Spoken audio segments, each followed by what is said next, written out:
All I'm saying is you would better laugh at every single one of my damn jokes tonight because I had to cut my date night short. There is a hot woman upstairs, mostly because the air conditioning's broken. But I had to. Oh, knock it off. Not really. That's how you try. I am trying to have a sook over here, and you're not taking me seriously. I can't take you seriously. I never have, and probably never will. Just so you know. This is a valid point. So, look, you are the reason why I missed the start time by a few seconds, and as always, that's all it took. A couple of seconds. I mean, I've always heard that Phonic Photon could finish in a couple of seconds, and he sure did. He got in there with the Topher's late. That's all it takes, Carly. We just lose focus for 2 seconds, and that's all it takes. Can I just say, of all the times that the Oddcast has not happened or been delayed, none of them are my fault. Not one. Not once have I not showed up. Yes. What you're acknowledging is that your schedule is wide open and I'm important. That's the disconnect. What I'm acknowledging is I take my job very seriously, and unlike all of the Gen Zs out there, I don't call in sick just because I can't be bothered. She talking to you? She sure as hell ain't talking to me. I've never done that here. Goodness, I don't know who you're talking to now. Do you want us to start praying to you? Do you invent like a new version of the rosary to pray to Saint Carlz? Is that just pinning it for later? Just pinning it for later, because you know, the one day I get sick and I go down, I will not hear the end of it. Yeah. All right. I love the Dark Forces comment. You guys already know where we're going with this. Yes. This is, look, it's not going to be, I don't actually feel like it's going to be a dark episode though. I actually feel like tonight's going to be a great episode. Yeah, I think it's actually going to be a fun one. Yeah. If there's ever a time to feel really buoyed by what's going on, it is literally, we don't have to do anything anymore. We don't have to actually campaign anymore. The left are eating their own. It is spectacular. It's delicious. And it's happening worldwide. I just did an interview. I actually released it already today. I did an interview this morning with Mark Morano in the US. He's someone that I interviewed way back in the day for the 50 to 1 project. For those that have been following me for like 15 years, you may remember that. It was on climate change. I traveled to the US. I interviewed him in DC. We finally caught up. I haven't spoken to him literally in all the intervening years. And I reached out to him and said, hey, listen, you won't remember me, but hey, I'd like to talk to you about the endangerment finding and the EPA repeal of the endangerment finding. Turns out he's been following my stuff all these years. I told him he needs a better hobby. But he's been following my stuff all these years. And so we had a great interview. It was really fun. I had to cut it short at 25 minutes or something like that, but we could have talked for hours. And it's just so good to see all the wheels are falling off all over the place, from the World Economic Forum, all the climate change nonsense and all the various IPCC conferences. And, no countries are taking it seriously anymore. None of them are making commitments, let alone keeping the commitments they've made. It's, with AI and all the rest of it, the wheels have just fallen off. And it's just fun to watch. And then you watch the theater in the US with the State of the Union, which we'll get to. You watch what's even going on in Australia, some interesting things happening with the Farah by-election, and some interesting things that might influence the Farah by-election that we'll get to. ISIS brides. Hey, maybe Labor can run one of them as a candidate. We'll see. This is getting fun. I'm enjoying this timeline. I am too. And it's interesting because for the first time in a while, I don't feel like dismayed by the news. I find it in some ways quite comical. Because we've had the victim Olympics, but now it's gotten to a point where, that we talk about that victim totem pole, that the truth is coming out. There is someone that's at the top, and we figured it out this week. Were you aware of what happened with the BAFTAs? No, but I'm aware of the fact that this comment is absolutely spot on. Well, it's funny you say that, because we have got a Retire SADMAC fund. SADMAC is very sad. This computer is not happy with me. I would support a Retire SADMAC fund if it was being retired in favor of a non-Mac machine. But if you're planning on replacing SADMAC with a shiny new bad Mac, then that's not a project I can get behind. Well, I have to be difficult, so one way or another. But for everyone who doesn't know anything about Kofi, Let me just fill you in. So Kofi is your way of supporting the Oddcast. That's what it is about. It's about us growing the show, investing in the show, being able to bring a live show to you guys. If you missed us talking about it the other night, all of these things are money pits, and Topher and I have been. Let's be honest, Carly. Let's be honest. What it's really about is the Oddcast having its own private jet. That's actually what we're working towards. Everything else is just an interim step. I was trying not to say the obvious thing, but yes. We got to be honest with people, Carly. We really want to. We feel like after the weekend's live show that this is a thing that's got some staying power. There was a lot of really good feedback of people saying this is you're onto something with this. So we'd like to grow it, and that's how you help us do that. The support literally just goes into the equipment. Oh God, like I just broke it. First things first, Carly. First things first. OG Oddies is closed. Done. If you closed. are an you cannot OG be an OG Oddie anymore. congratulations. Congratulations to all our OGs. Thank you to all our OGs. You guys are and forever will be special. Obviously, it is a monthly thing. There was a bit of confusion around that. It is a monthly thing. And so please continue to support us, help us to keep on going and keep on growing. But as OG Oddies, you will forever get extra privileges and be looked after and have the status of being an OG. Everyone else from now on is downstream of OG. Yeah, so OGs, you're our foundation members. And I mean, it's too early in the piece to be promising you all gold-plated toilets and the like. But, who's to say that'll come down later. the track things won't happen like that. But now we have 3 tiers. So a Kofi, if you're not familiar, it's basically Patreon without all the fees. It's a little bit easier to use. And without the cancel culture. And without the cancel culture. So Kofi will not defund us if we say things that might hurt people's feelings. So the three tiers now are Oddie fans, which is the lowest tier, $16 a month. I can't do another $15 a month because it won't let me. So it's $16 a month. And that basically gets you into the Discord and things like that. The Discord, by the way, guys, you can join it for free. There's a general chat. But the whole point of having the members area is just to say thank you. Thank you so much for supporting the show. Then we have, I should bring it up on screen. Let me pull it up because while I'm talking about it. Carly. What? Topher brand subscription toilet paper. You can wipe your ass with my face. That will sell. I actually think that is not a bad idea. Honestly, low key. I monetize my haters. It'd be amazing. It's not a bad idea. Who Gives a Crap has done really well, the brand Who Gives a Crap. Tell you what, yeah. So here's your tiers, guys. So you can be, OG Oddie is gone, obviously. You can be an Oddie fan. You can be in the inner circle. So the inner circle, you get to ask us questions to answer on the show. It's a little bit more access to Topher and I. And then at the bottom of the page, you will see the super exclusive Producers Club. And this is where you get to help us organize the segments. And Topher and I will be hosting private shows, not those kind of private shows. I mean, it could be. Topher has flashed a nipple before. Do not sign up to that tier. If nobody signs up to that tier, I don't have to sign up for Discord. All right? And if everyone signed up to that tier today. If even one person signs up for that, I am duty bound to have to go and dig up my password for Discord that I haven't used in I don't know how many decades and actually figure out how to get back onto that damn thing. So I am asking you from the bottom of my heart, nobody sign up to the producer tier. So that is where we will have private member shows and, a little less formal. Not that this is formal, but you know what I'm saying. You know where I'm going. This is as formal as we get. This is as formal as we get. But that all being said, lots going on. And I thought we'd start with the BAFTAs.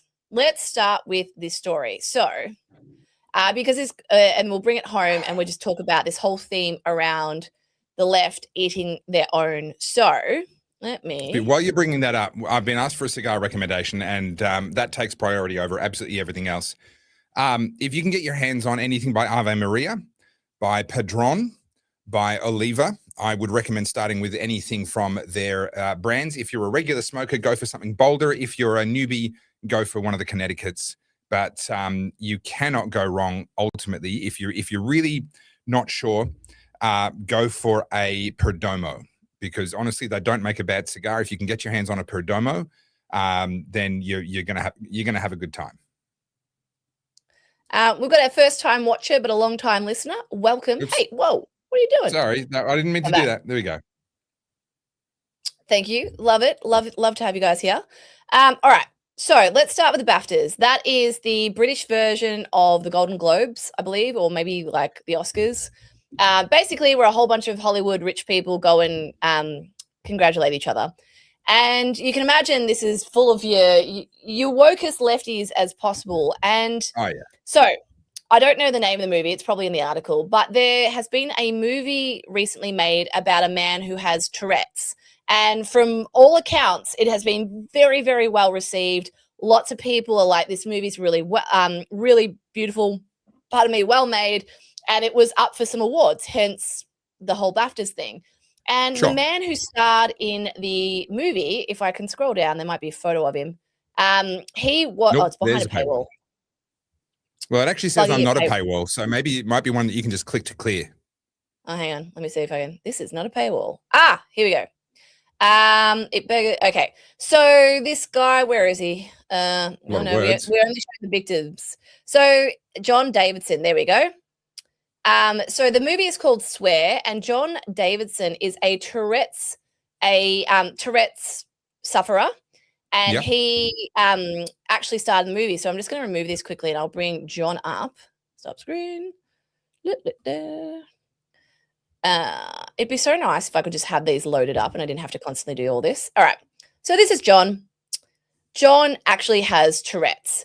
And for those who aren't aware, Tourette's is all about having tics, and they can be physical tics, or you can just scream expletives and it's uncontrollable. Like, that's the whole point. Yeah. That's what the movie is all about. So John was actually in the audience. And when Michael B. Jordan and this other man from a different movie, I don't know who it is, were presenting an award, John yelled out some expletives, one of which was the N-word. And this was all being broadcast live, and the BBC didn't pick up on it, and they didn't beep it out, and it got broadcast. So you can imagine the entire world has melted down. And what I find really interesting about this is John has a legitimate disability. Like, he cannot control it. He has full-blown Tourette's. Point of the movie. Yeah. And you've got people like actor Jamie Foxx, who, by the way, I quite like Jamie Foxx as an actor, coming out saying this is like bullshit. He meant it. It was vindictive. And then you've got a whole host of black activists who have come out saying, like, it was intentional. It was deliberate. He's a white supremacist. And then you've got a whole bunch of Tourette's people going, no, you don't understand. This is the whole point of the movie. This is exactly what we talk about. It's involuntary. Yeah. We have no control over it. That's the disease. And so what you have is this delicious soup of hypocrisy and trying to figure out who was worse done by. Was it someone that heard a hurty word, or is it the man that has a neurological disease that forces him to involuntarily scream things out? And he's mortified. He's very apologetic. He's mortified by it. And I just find it fascinating because the left gets so caught up on language, but language only matters when it's used against them, because they don't actually like labels, but they sure do like putting themselves in boxes. And they want to paint themselves as virtuous and tolerant and everything else.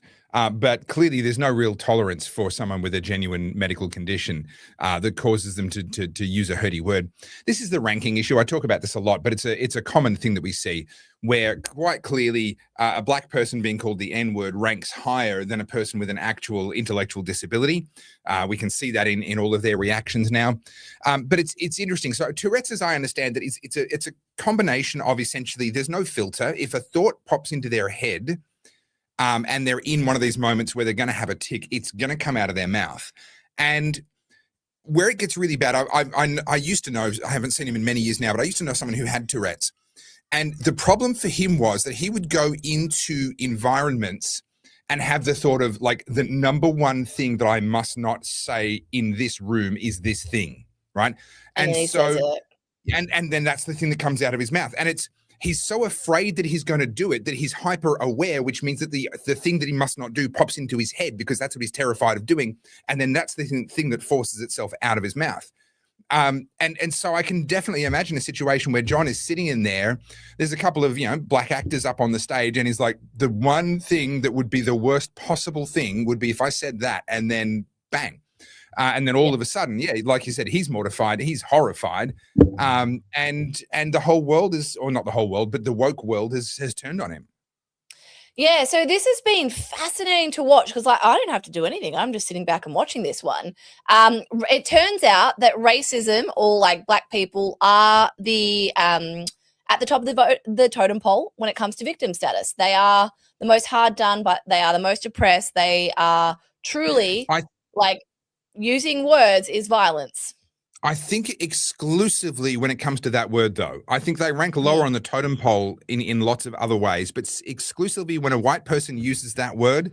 We even have to call it that word. We can't even, we all know the word we're talking about, but we also know that if either Carly or I used it, A, the stream would probably get taken down, and B, that would get dredged up and used against us for the rest of our lives. So it's just this absolutely bizarre thing. And there is no equivalent word for a white person. You can call a white person a cracker, and half the world won't even understand what you mean by that. But no one's going to get up in arms about it. It's like, okay. There is no equivalent word even for Asians, for Mexicans and other nationalities. There is just there's this one word that's exclusively for black people. And I get that it traces its roots back into slave trading in the US. And that's a terrible thing, but it's not used in that manner anymore. They use it in reference to each other all the time. It's a lot like the word fuck. It's the context in which it's used completely transforms its meaning. And when it's used by a man with Tourette's, guess what it means? He was terrified of saying that word. That's what it means. And it forced its way out of his mouth. And now we're all going to pile on because of that. What's the delicious irony of this? Do you remember the movie Django Unchained? Mm-hmm. It's a Tarantino movie, right? So Jamie Foxx is in that. I'm pretty sure it's Leonardo DiCaprio and a host of others. That word, the N word, is said by multiple white people multiple times throughout that whole movie. And Jamie Foxx has come out saying this is outrageous, this is terrible. I'm like, geez, Jamie, how did you go on that set? Because this is the thing. Just let me make this point. I know it's acting, but the intention behind the word when they're acting that word out is malicious. That's the whole point of it. This person has Tourette's and says the word and it's not malicious, but it's not behind a set, therefore it's somehow worse. So this is what I mean about you have to jump through so many mental hoops to be able to make an issue out of this. It's so obscene. It's ridiculous. But they'll counter that by saying, well, yes, of course, but the white people saying that in the movie, A, they were actors that don't actually intend in real life the meaning behind the word, and they were acting out a period of time where that as a racial slur was used all the time, and it was intended for evil. It was intended to dehumanize. Whereas John saying that from the audience, well, this is the modern day. This isn't a historical context with a script and all the rest of it. What's funny, I don't remember the details of the interview, but I think it was Jamie Foxx talking about how impossibly awkward and how almost impossible it was for Leonardo DiCaprio to do the first take of the first scene where he used the N-word. And just, I don't remember the details enough to try and tell the story. I'm not going to, but if anyone comes across that, Jamie Foxx talking about the set of Django Unchained and the experience of Leonardo DiCaprio trying to get into that character and say what that character said is quite a funny story. Yeah, it's very interesting. I find it very fascinating. So, so that's that. So that's across the pond. And then here at home, let's bring up this one. Sorry, can we yes, I didn't want to interrupt you, but we now have 2 people in the producers club. 2. Wait, hang on. So was that this guy as well? No, Loki has just given us a super chat, which is amazing because it says never tell me not to do something. Thank you, Loki. Yeah. But 2 people have just joined up to the producers club, and if I pull up the screen, I can tell you who they are. 1 minute. I'll use my phone so I don't freeze. Who was it? Who is now a producer? Stortle, I reckon was first. And Miles Christie at Disciplus sum. Okay. Dude, give me an easy one. Staudley has identified a problem that I was wondering about. When an OG upgrades, they lose the OG. Oh, it's all right. I know you're an OG. I have all the documents. Don't worry. You don't have to worry about that. Well, we're going to need to make sure that no OG ever loses their OG status for as long as they stay with us. You will never lose your OG status. You are forever in my heart. Don't you worry. And also, screw both of you. Okay? From the bottom of my heart, screw you both. That's awful. I love it. And insert username has donated to the Retire Sad Mac Fund. Thank you very much. We're at 4%. Excellent. Wow, I look forward to this moment. Little progress bar loading. Little progress bar. It's one of those things. It's like, have you looked at the price of computers lately? I know we've talked about it before, but yeah, my God. Yeah, it's crazy. What on earth? No, what it is now is the AI data centers are buying up their hardware, which is obviously different to the hardware that you get in a laptop, obviously. But the manufacturers often overlap. If you're a chip maker, you're making chips for a range of different applications, and these data centers are just sucking up so much silicon that the smart thing to do from a business point of view is to supply them and just keep pumping out and make sure that their needs are met, because that's big money in big volumes of just producing the same thing over and over again. And consumer electronics really kind of cops the brunt of it. I mean, tablets now, to get a high end tablet, $1,600, $1,800. I mean, phones now are $1,600. That's insane to me. This bloody thing, my new iPhone cost me $2,000. It's a phone, and like this isn't the top model. I actually downgraded this time. Yeah, that would be a Samsung. I was looking at the iPad Pro. And I was looking at, a new Mac, and I'm trying to figure out like what makes the most sense, what works for me. An iPad Pro is $2,800 if you get it with like the smart keyboard and stuff. That's a computer. Yeah, that's outrageous. Nuts.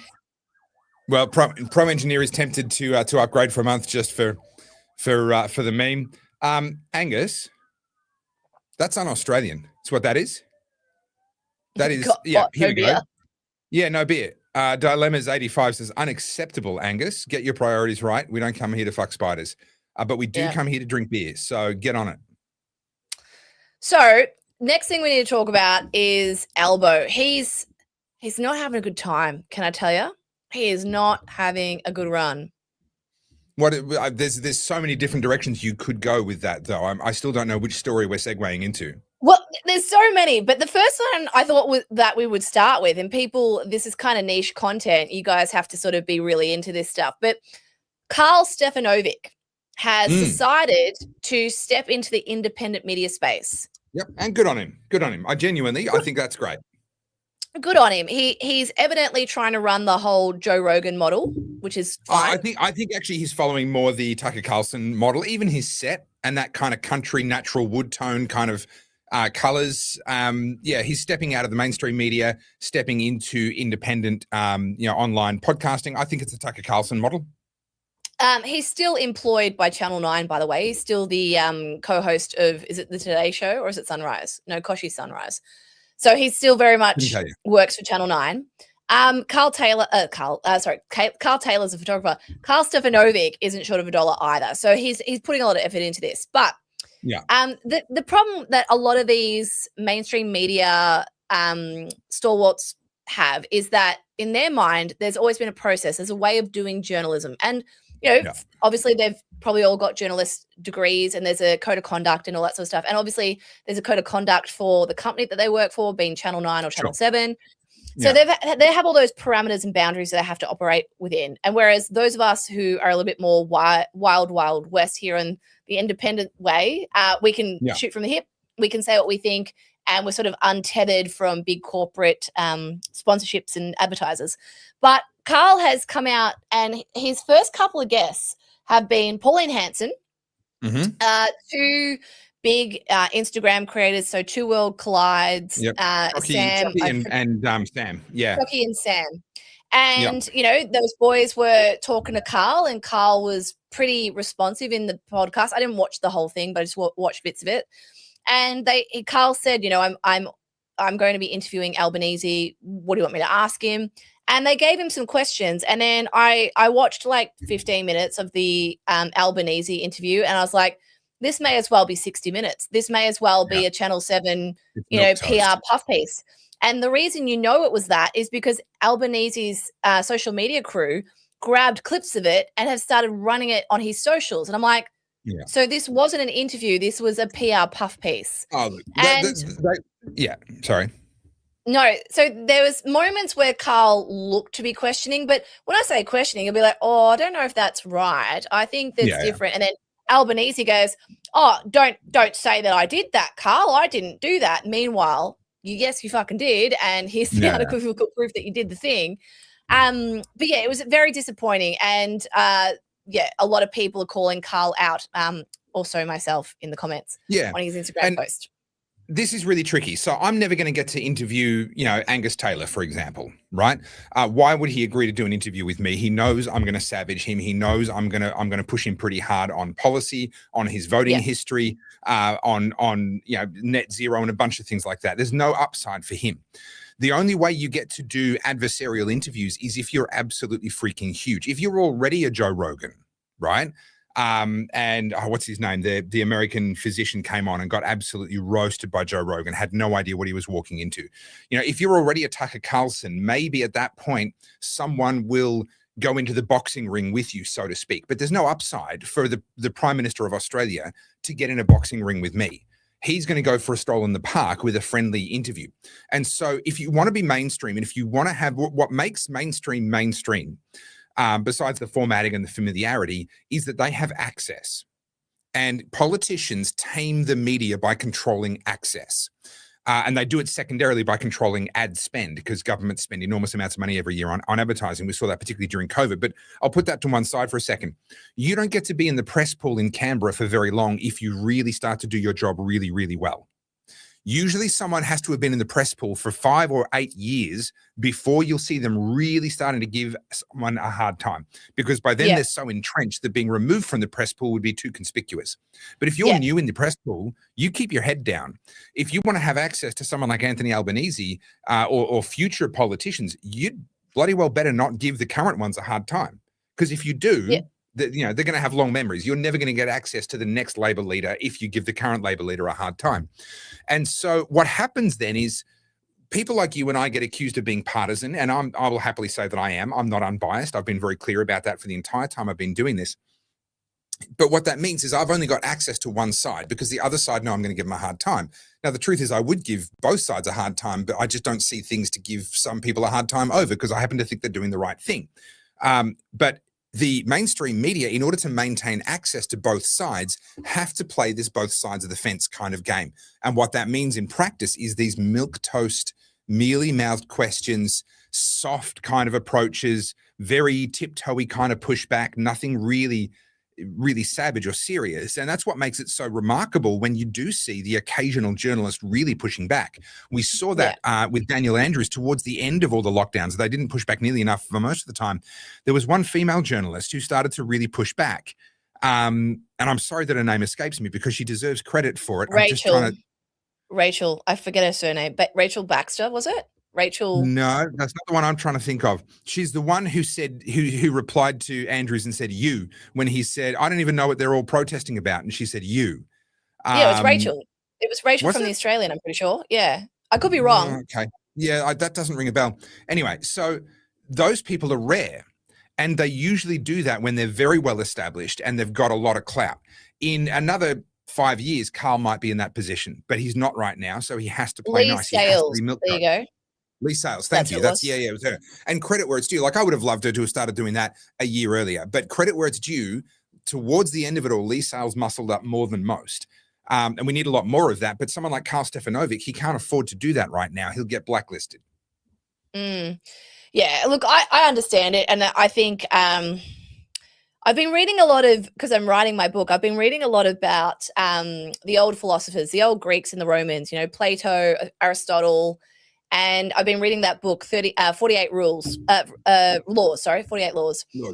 Robert Greene. And there was a thing in there that made a lot of sense now that I read it. And so for anyone who doesn't know what I'm talking about, it's a book called 48 Laws by Robert Greene. And he talks about power, how to cultivate power, how to be more powerful. And a lot of it is kind of like the opposite of what I do. I am someone that's very blunt. I shoot from the hip. I say exactly what I think and feel, and I don't hold back. And you recognize that that actually is to your detriment, right? Because you've given away your cards. People know exactly where you sit in the situation. Because it's honest. Power is often derived from knowing more than the other person does. And that means you keep your cards close to your chest. Yeah. And so reading this book, I realized that, yeah, okay. Like this makes a lot of sense now that the less you say, the more you let people talk and fill the space, you understand what their point of view is first. You then have power over them because they've overplayed their hand and things like that. And I'm like, yeah, okay, I see how it works now. I see how you do the whole dick swinging thing and it all makes sense. And that's exactly what it is. If Carl wants to continue on being, the co-host of the Today Show and having this big podcast, he can't go out there guns blazing with the Prime Minister. But where does that leave people like us, like you and I? Well, it means that we can make the noise, and the noise that we make is what they take to the person. So it's not Carl saying, oh, well, I think this, or can you answer this question? It's like, look, there's a social media reel done by Carlz J Söda. It's now got X amount of views. What do you say in response to this? And so that's the role we play. To buttress that point, two things. The ABC's Q&A perfected the art of platforming people's tweets selectively. They had that scroll across the bottom, and they're going out live to air, and people are live tweeting and going at Q&A or whatever, hashtag Q&A. And they had a producer sitting there screening it all and putting up the ones that producer decided they wanted to put up for whatever reason, whatever criteria. I'm not going to accuse the ABC of being biased. That would, of course, be a terrible slur against their good character. But they would pick and choose. No, that's right. They're public servants. They are completely unimpeachable and above board. But the other one that I'll mention to buttress that point is the foreword of Andrew Bolt's first book, whose name escapes me at the moment. It was just a compilation of his columns, and the book itself actually was a bit useless. I was kind of disappointed. But the foreword was worth the price of entry by itself, at least for someone like me who was tiptoeing into that same world at the time. And he talked about the fact that he'd become the most popular columnist in Australia, which he was at that time and was for many years, simply because everyone else had vacated the field. Right? Everyone else was over on the left, and he was the only one out there fighting for the right. You might want to just come back to the screen so that your face is no longer going like this. Just be aware. Just be aware of the face that you freeze on. Okay, yeah. But the other thing that he said, and this is what's relevant to what we're talking about here, was he talked about. Hang on, we're talking about access. We're talking about. That's right. So he talked about the Overton window, and he talked about the fact that he saw it as his job to be all the way over here on the Overton window, licking the edge of the Overton window, so to speak. And by doing that, what he was giving people permission to do was to say, oh, look, I don't agree with Andrew Bolt on everything. But the one ... he said that was interesting, ... right?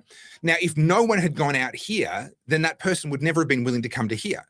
Right? That we needed that person to go outside the window or to really push the boundaries of the window in order for someone else in the general public or or a politician or whatever to come to this point and go, oh, well, this is crazy, but just here, I mean, I think there might be some truth to this. And that really is the role that you and I play in a lot of this space.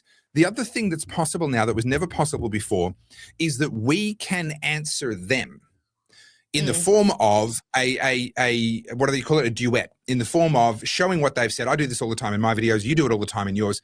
We show this person said this thing. Here is my response. Now, okay, we can't put them on the spot. We can't ask them a question. We don't get the chance to make them squirm, but we do get the opportunity continuously to actually break down what they've said, to reveal the lies embedded in what they've said. And I think that's a really important role to play as well, because there's been a couple of occasions over the years where I've gone really hard on something, and I'll give you a specific example, and then I've watched the mainstream media change their language. And I think it's fair to say that in one or two cases, it was because of what I did. The specific case that I'll cite is during the drought of the sort of 2017, 18, 19, farmers were in a bad way. But every time Landline or any of these ABC programs talked about it, or the news talked about it, they would mention two things: the drought and farmers taking too much water. That was the narrative. There's a drought on and the environment's suffering because farmers have taken too much of the dwindling supply of water. I released a series of 4 videos, and one of them became my most watched video ever up to that point in time. It was called "Do You Really Want to Know Where Your Food Comes From?" And it was me interviewing about 7 different farmers. I wasn't even in the video. That's probably why it did so well. And that racked up hundreds of thousands of views. And between them, they had, I think, between all the platforms and between all the videos, they had over 1 million views on that series. And all of a sudden, I noticed that the language shifted. And when Landline or ABC or any of these were talking about it, they mentioned 3 things instead of 2. They mentioned the drought, they mentioned farmers taking too much water, and they mentioned the mismanagement, government mismanagement of the Murray-Darling Basin. And that 3rd thing entered their vocabulary, in my opinion, because some little YouTuber released a series of videos that did really well and kind of forced them to go, oh, hang on, there is actually this other issue and we can't stay silent on this anymore. So that's really the role that you and I play, in my opinion. I was going to bring this up because I actually thought, like everyone's dunking on Carl. He clearly gets it to a degree. And I'm fascinated by what's unfolding because I think it's worth just noting this, guys. So I know I'm frozen. Give me 2 seconds. Or did he turn it off? Has he turned it off? Oh, hang on. Is it this one? Ooh, interesting. Okay, I stand corrected. All right, so what I was going to show you was Carl's Instagram because Punters Politics did a reel and added Carl as a collaborator. Right. I'm guessing either Carl or someone who's running Carl's social media accepted the collab. And so it says, it's a collab between Carl and Punters Politics. And it was basically a skit. Now that I've said, I have to play this for you. This is actually added a whole other level of intrigue. Let me pull up Punters. Okay, so while you're doing that, I'm so confused by the comments right now. Why are people putting in like individual letters? Oh, God knows. Like O, G, A, F. I don't understand. Is this a meme thing? I'm lost. I'm old. I must be old. I don't know. I think if you look at FAGOT, it's spelling out a word. Okay. Yeah. Right. Okay. I'm too old for that. So everyone, Carlz freezes whenever she goes away from the StreamYard window being the main window. Whenever she goes to find some other thing and find a story or something to put on the screen, that's why she freezes. Yeah, it's not because I mean, my computer is slow, but it's not that. It's actually, I think it's an update between StreamYard or maybe it's Mac or OS. Like something's happening between the two because this didn't used to happen. So I'm going to play you the video because I thought it was actually quite good. Okay, so Carl was, up until I've just looked here, actually tagged in this. Let me play it for you guys. Me? Yeah, mate, you've just got an interview with Carl Stefanovic. Yep, from Sunrise. Should be easy, mate. Softball. Here we go. From Andrew.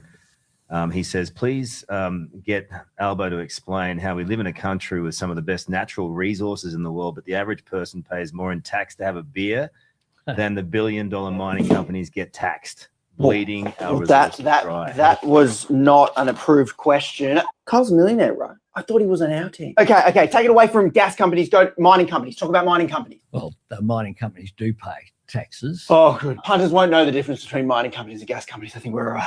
I mean, I think that certainly doesn't pass the pub test, that one. He's not letting it go. If they're paying more than gas companies, there's something wrong. Albo, you there? Just lie, mate. Just lie. Well, that's not right. It's just not right. Oh, good. And now talk about the Greens. Everyone hates the Greens. The Greens. The Greens political party had shut down all of our industry. I think this was Pocock raising it. If they had a chance, well, You don't think he's right? Is Carl drunk again? What about a personal attack? Albo, personal attack. Personal attack. I think David Pocock is someone who seeks to promote grievance as well, rather than, it's not just... So no facts in that. Oh, we're running out of moves. Just distract him with talk about beer. I'll give you a fact, Carl, which is that beer excise has been frozen for the first time that any government has done it in 40 years. So I'm not sure you answered that question about the gas companies and tax. Well, I did. Okay. Companies do pay tax. But they're making more out of the beer tax. And it's Oh, you think people notice he said just companies and not gas companies? How obvious do you think it is that he works for us? Pretty obvious. Oh. What a disaster. I thought Carl was on our payroll. Who booked him? It's actually quite a funny skit because Albo was squirming, and it's exactly that. Like, what I love about this, like or not love punters, whatever, I actually think punters is doing good work for someone who has his beliefs. Like, you know, I'm not going to shit on someone who's doing the amount of work he's doing. But what I love about this is Albo is being attacked from every direction. His own base is against him at the moment. So that interview was a train wreck. Yeah, punter is of the left, and you know, yes, he's been successful and all the rest of it. I'm not going to shit on him either, but he's very much of the left. He's, you know, sort of all the union talking points. I think he's a teal. I think someone from the Climate 200 is behind the doors or there a little bit. Oh, look, maybe not. I don't know. But what I will say is this: for Albo to not have a response to that is him being exceptionally poorly briefed. This has come up. The claim has been made about, you know, the beer excise raising more than the mineral resources rent tax. I even know the freaking anyway. How can he walk into that not even prepared? The fact is that that's a misrepresentation because the gas companies and the mining companies, and gas is a subset of mining, but they pay far more than just the resources rent taxes. They pay a swathe of other taxes. And actually, in the end, the amount of revenue generated by the activities of all your mining companies together is something like 10 times your beer excise. I can't remember exactly. Now, Albo should have been briefed on that when that blew up, 2 weeks ago, something like that. And he should, if he's any good at his job, he should be able to manage a half decent response to that. Not that sort of evasiveness. This is where I get the post turtle thing from. You're like, you know, you see a turtle on top of a fence post. You don't know how he got there, but you know he didn't get there by himself. It's like you don't have the talent. You're not fast enough mentally. You're not fast enough on your feet. You don't have the recall of facts and figures, and you don't have the ability to bullshit authentically. I mean, you know, once you can fake sincerity, you've got it made. There's that sort of classic quote. He has none of the basic fundamental skills that a politician needs to have to be able to do tough interviews, let alone softball ones. Now, credit where it's due. Carl didn't let it go. He did actually keep bringing it back, and he didn't just let the conversation drift off in some other direction. So, you know, that video probably actually, you know, puts a better case for Carl than the impression that I'd come away with seeing it just in, you know, the whole thing as it was. But yeah, for Albo to not be across that and not be able to slap that down, that does not speak well of him. I mean, Albo has the intellectual depth of a puddle. We know this. And so does his entire caucus, by the way. I mean, we saw Katie Gallagher not know the difference between gross and net. Yeah. I mean, we see this repeatedly, you know, whether you call it diversity hires or it's just people who are talentless but are good with the whole backstabbing, backroom deals, moving and shaking stuff. I mean, this is the best of the best, guys. This is the best of the best of the political pool. And it's pretty disappointing.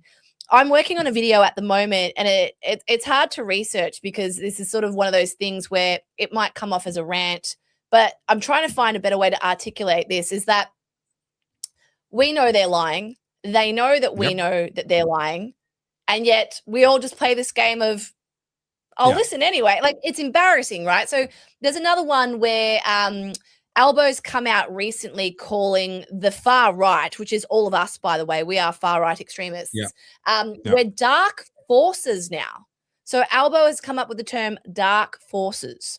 And then in the Carl Stefanovic video, he denied having ever said that. And Carl said, oh, you know, they're not dark forces though. And he's like, oh, I've never said that, Carl, and don't say that I have. And then literally within minutes of this interview going live, the whole internet's like, hang on a minute. And this is what I think a lot of these old school politicians don't understand about the internet. We will find it and we will find it quickly. And by the time this video goes out and his office is reacting to it and slicing it all up for his social media, X and Instagram and everyone else has already gone, boom, we've already got we're in front of you. You're catching up to us now. And that's why I'm so excited about independent media, because we've all got different niches as well. Like, I'm a bit more cultural, you're more policy. And then there's obviously punters and all the other people. We all have something that, you know, we're more focused on than others, which means that collectively together as a group of independents, we're clocking them all from every angle. There's no escape anymore, which is great. So But yeah, I do find that quite funny. Dark Forces sounds like everybody have a drink. I didn't say it. Somebody else said it. Somebody else brought it up, but everybody have a drink. Sounds like Lord of the Rings. Yeah. So that's that. But so now that's that story. Let us now travel across to an even bigger slur. If you can imagine, if you thought saying the N word by a Tourette's sufferer at the BAFTAs was bad, what word do you think I keep saying Carl. What word do you think Albo used to describe Grace Tame in like a little hot seat, pick one word to answer this question kind of thing? I'm glad you said seat. I thought the little hot was going somewhere else. That could have really got weird. I don't know. I'm just going to get ready to clutch my pearls in sympathy for poor Grace Tame. Yes, let me pull it up. Because again, this is like one of those things where it's like I'm watching the tennis. I'm like,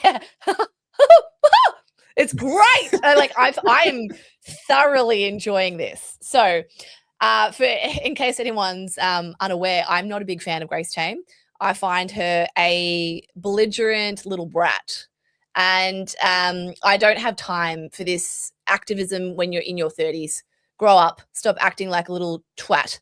But we talked about this a couple of weeks ago where she was at the Palestinian march and she said, from Gadigal to Gaza, globalize the Intifada. Now, after Bondi, given everything that's happening, the ISIS brides, Islam, fundamentalist Islam especially, is on the chopping board. Australians as a nation are rejecting this. They don't like it. They don't want it.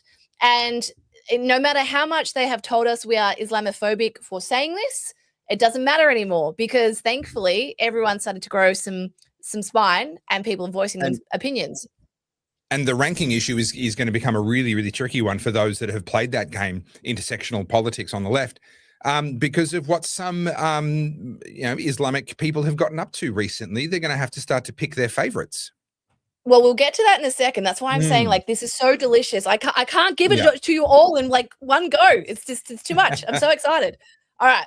So back to Grace Tame. So it was like a little pop quiz or, quick answer session. And, they've said Grace Tame and he called her difficult.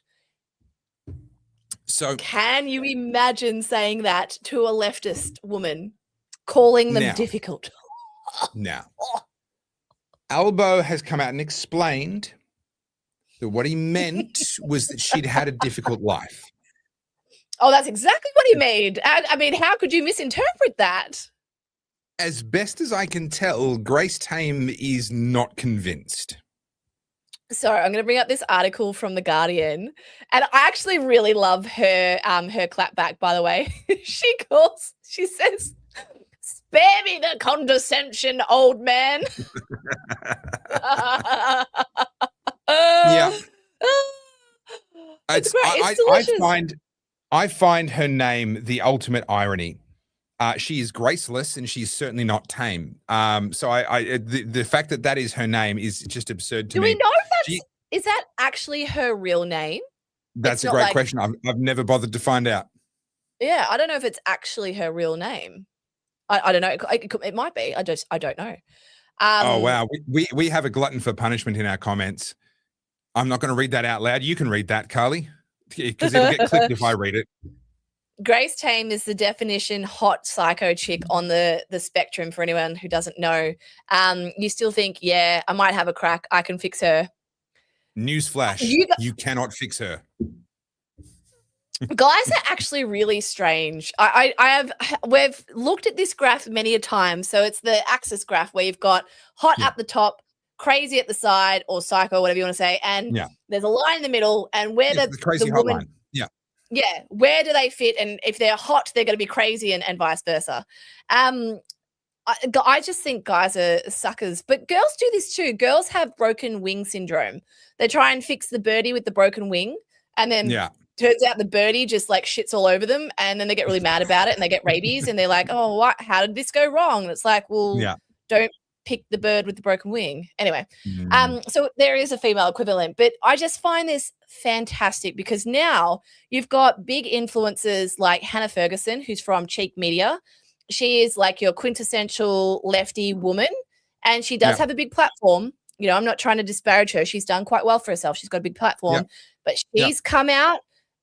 She's very perturbed with the Prime Minister over this. And look, as a woman, I will say this, and this is just something for you guys watching along. I'm on your side of politics. I'm probably more conservative than Topher on some things. I'm quite libertarian on others. But I do, as a woman, I do have empathy, right? Like I'm not soulless and heartless. So I do have some sort of, what would you say? I would just think I'd moderate. You know, I think Medicare is good, for example. You know, I don't think Medicare to the point where I'm not going to, anyway, that's my point. As a woman, that's where I sit on the spectrum.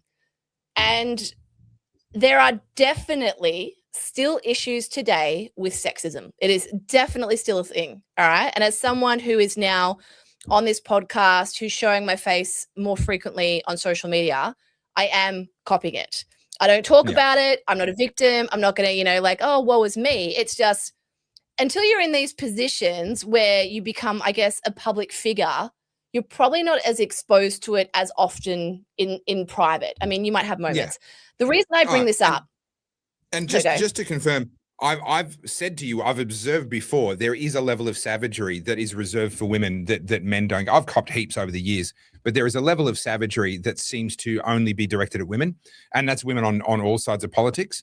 And ironically, it can be from other women just as much as it can be from men, and neither is acceptable. I think, you know, there are people that really just that the courage of the keyboard and the anonymity, and it's kind of mind-blowing to me that anyone would speak like that, but they do. Yeah. And when I say sexist, it's in the form of if there's a woman who's voicing an opinion that the other person doesn't like, it's always a pejorative about how she looks, her sexual desires, or her attractiveness. And it's always in a way of trying to dehumanize women.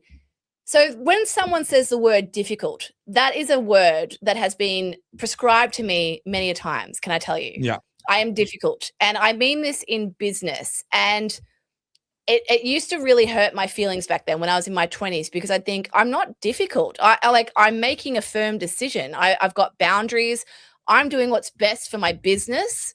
And I instead of being like, oh, you know, Carly's a tough negotiator, or Carly can be, you know, she's very firm. No, I was difficult. And I was hard to work with because I was like, well, no, I'm not going to do that. Let's negotiate. And it's one of those words, it's like, it's set to undermine the woman, and it's set to make you feel smaller because you're not playing the game, right? Whereas if a man was difficult, he'd just be, oh, he's a ruthless negotiator. Do you know what I mean?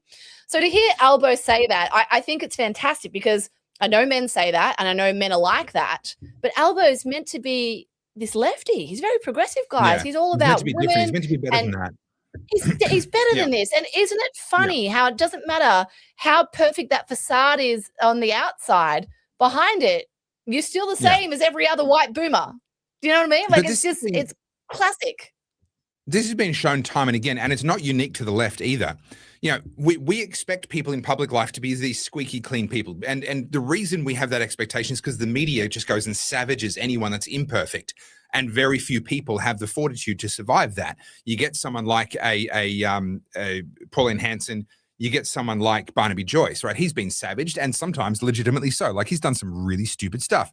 But to survive that and still be standing and still be in public life on the other side of that is a relatively rare thing. And so we've been trained that people have to be perfect or they get destroyed.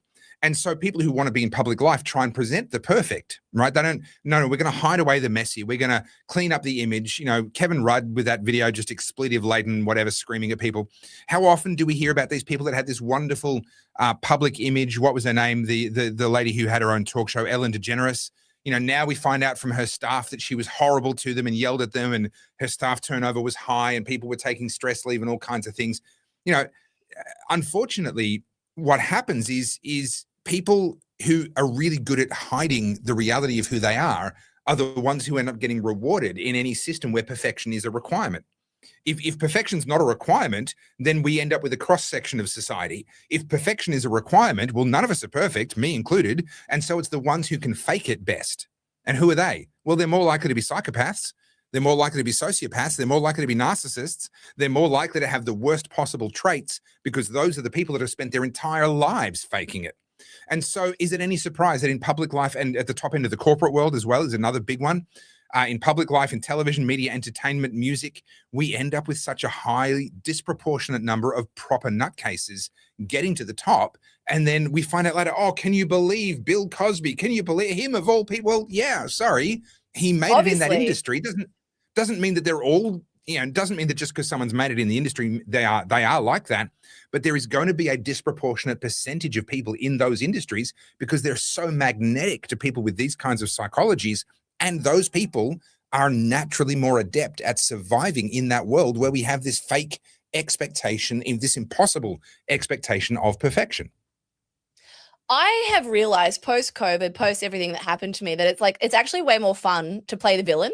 Like, I'll be your Maleficent. I'll be your villain. It's way more fun. And then the expectations are already in the gutter. You already think I'm a bitch. You already think I'm difficult. You already think I'm a grifter. You already think I'm a con woman. Great. Yeah. Easy. It takes the pressure off. So now, like, I was going to say, this happens all the time. People go, you're really lovely. Oh, people, people will say, oh, like, Carlz was really lovely. I'm like, did you think I was going to be a monster? Do you know what I mean? I'm like, you're pleasantly surprised. I would rather have it go that way around. And I have my bad days, same as everybody else. But the really interesting thing for me, I had this moment during COVID, and I actually released a video saying this, you're the one that cast me as the villain. And now you're getting mad at me because I'm good at it. Like, this makes no sense. I stole that from you. You decided I was the villain. And now you're mad because I'm good at it. Suck it up, princess. I'm fulfilling the role that you cast me in. And honestly, it is so much more fun being the villain. I quite enjoy it now. So I'm like, oh, well, I am what I am. And, you can be pleasantly surprised if turns out I'm not what you think I am. But look, this is the problem with the left. And I've seen this a lot. So I think we talked about this months ago. But Lizzo, right, coming out, being all body positivity. Look at me, her Instagram handle is Lizzo be eating, I'm fat and I'm proud and I'm loud about it. The second she can get access to Ozempic, she loses all the weight. And so have all of these fat activists, by the way. And funnily enough, their career disappears because you built it on a lie. So you've got all these people going, hang on a minute, what do you mean? I thought we were all body positivity. And so this is like a year of sort of all the chickens are coming home to roost. All of the people through the last 6 years of this crazy woke, like hyper dream that we're all having since 2020, people are starting to look around, like the lefties, I should say. The lefties are all looking at each other going, I don't know what to believe anymore. You're not who I thought you were. And it was like, they never were. They jumped on this. So I really appreciate Bogani. I do appreciate Mr. Bogani, our Italian friend, using your proper name, Bogan 2, or Bogantu. I don't know, maybe you're from Africa. Maybe he's Bogani from Italy and you're like his African cousin, Bogantu. There you go. Bogantu? Yeah. Okay. Can we just have a second on this? Sorry. So I've got this idea sort of running around the back of my mind talking about Bogan. And I put up a little poll on my Instagram stories and I said, are you a Bogan? Do you identify as a Bogan? Are you a closet Bogan? Are you a yuppie? Are you someone who's offended by the term Bogan? Because it is a pejorative I have had thrown my way a few times. And definitely I have got some Westie roots, all right? I don't shy away from that. But I was thinking about it. All of those traits, and this is my opinion, you guys can argue with me in the comments. When people think Bogan, they're thinking like no teeth Queenslander. And I'm like, no, that's a redneck. And then they're like, oh, what, like a druggie at St. Kilda? I was like, no, that's a Darrow. A Bogan is a Steve Irwin, is the Castle, is a Kath and Kim, like a little bit rough around the edges, not polished, but quite endearing. A bit of a larrikin. I disagree on Steve Irwin, but I would say Russell Coit, your Kath and Kim and Castle, yes, in that range. Steve Irwin was a Bogan. Dude, no. What do you mean? Oh, guys, crikey. That is Bogan.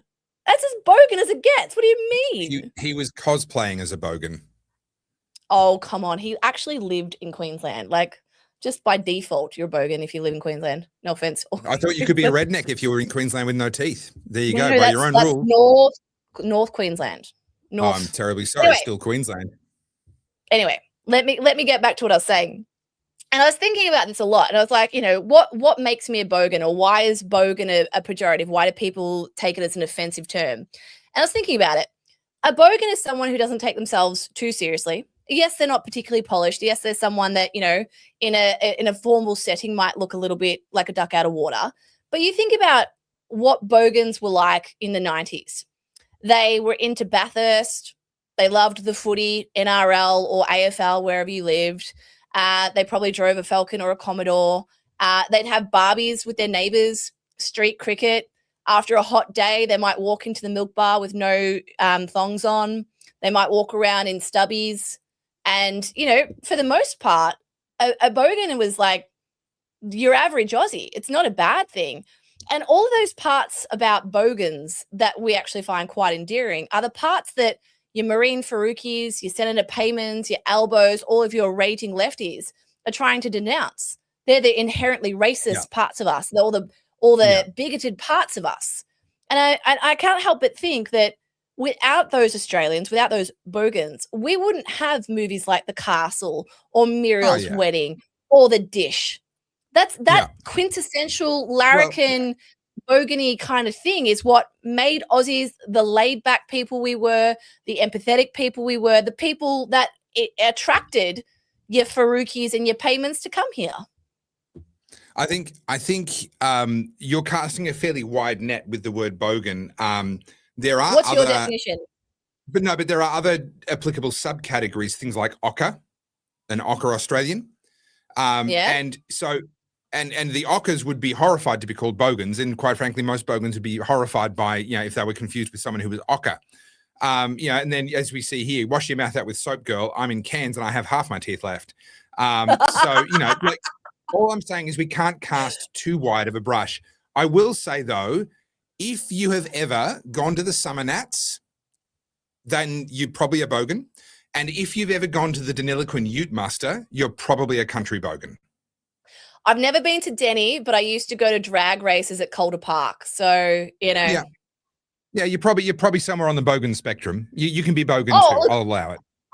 I do believe I qualify as a bogan. I grew up in Sunbury, which some would argue is nicer than Melton, but, you know, whatever. My point is, I find this really funny, and I didn't realize it was going to fluff so many feathers, and people are now giving me all their descriptions for a bogan. Guys in the chat, just define it for me in a sentence. What do you think is a bogan? Because because we get told all the time Australia doesn't have any culture.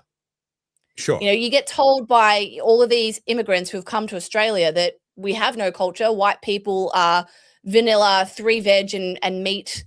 You know, we've got nothing to be proud of. I've got a lot of culture. I've got a lot of culture. I have to rub a cream on it 3 times a day.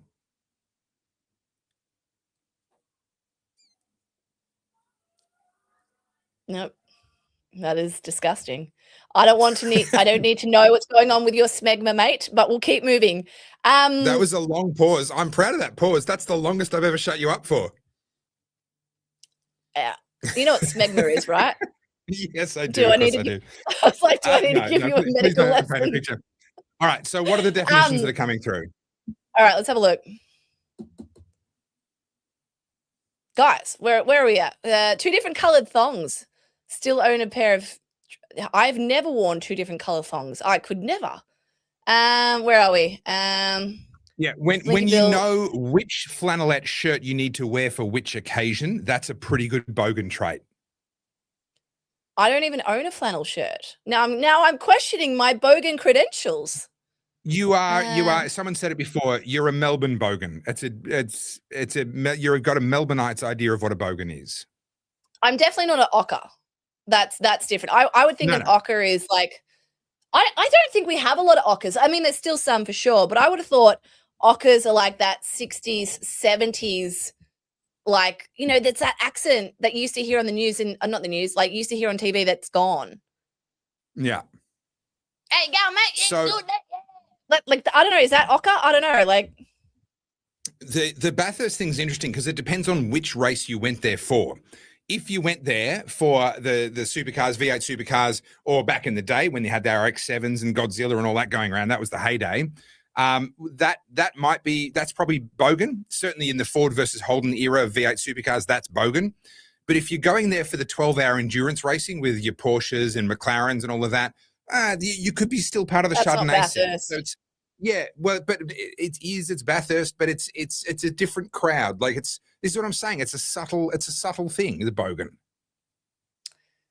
Bathurst, in my mind, is Holden versus Ford. That's it. That's the full stop. There's no extra sentence there, in my opinion. That's what I grew up with. Bathurst is a place. It is one of the most Mount epic Panorama racetracks is a place. Yes. Well, Bathurst is also a place. It's a town. It's a city. Yes. But yes, I would love to go there, but I've never been to watch a race. I've been there to Bathurst a couple of times. I've driven around Mount Panorama slowly when the speed limits were in place and all the rest of it. But I would love to go there, but I don't think I would go there for the supercars. I'm just not that interested. I would go there for the 12-hour. That's the one that would get me to come up there and camp out for the weekend.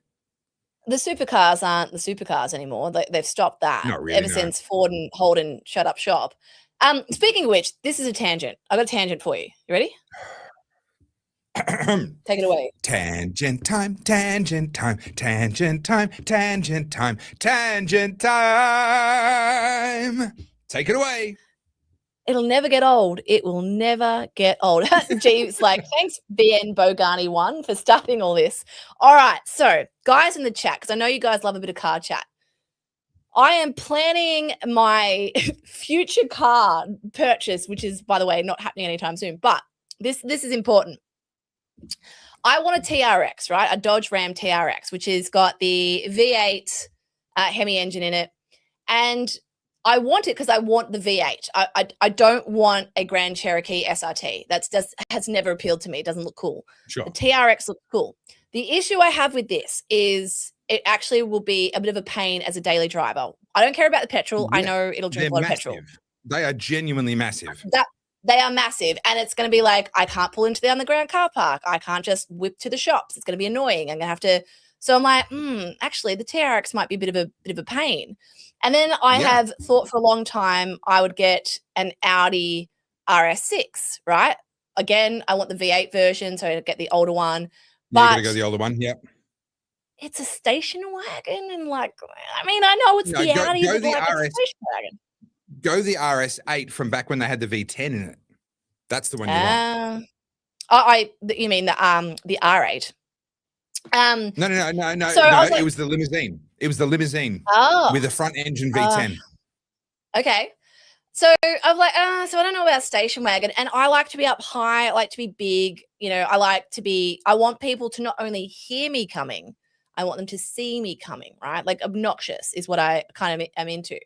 And so then we started talking about the Dodge Charger, right? And I really want a 70s Dodge Charger.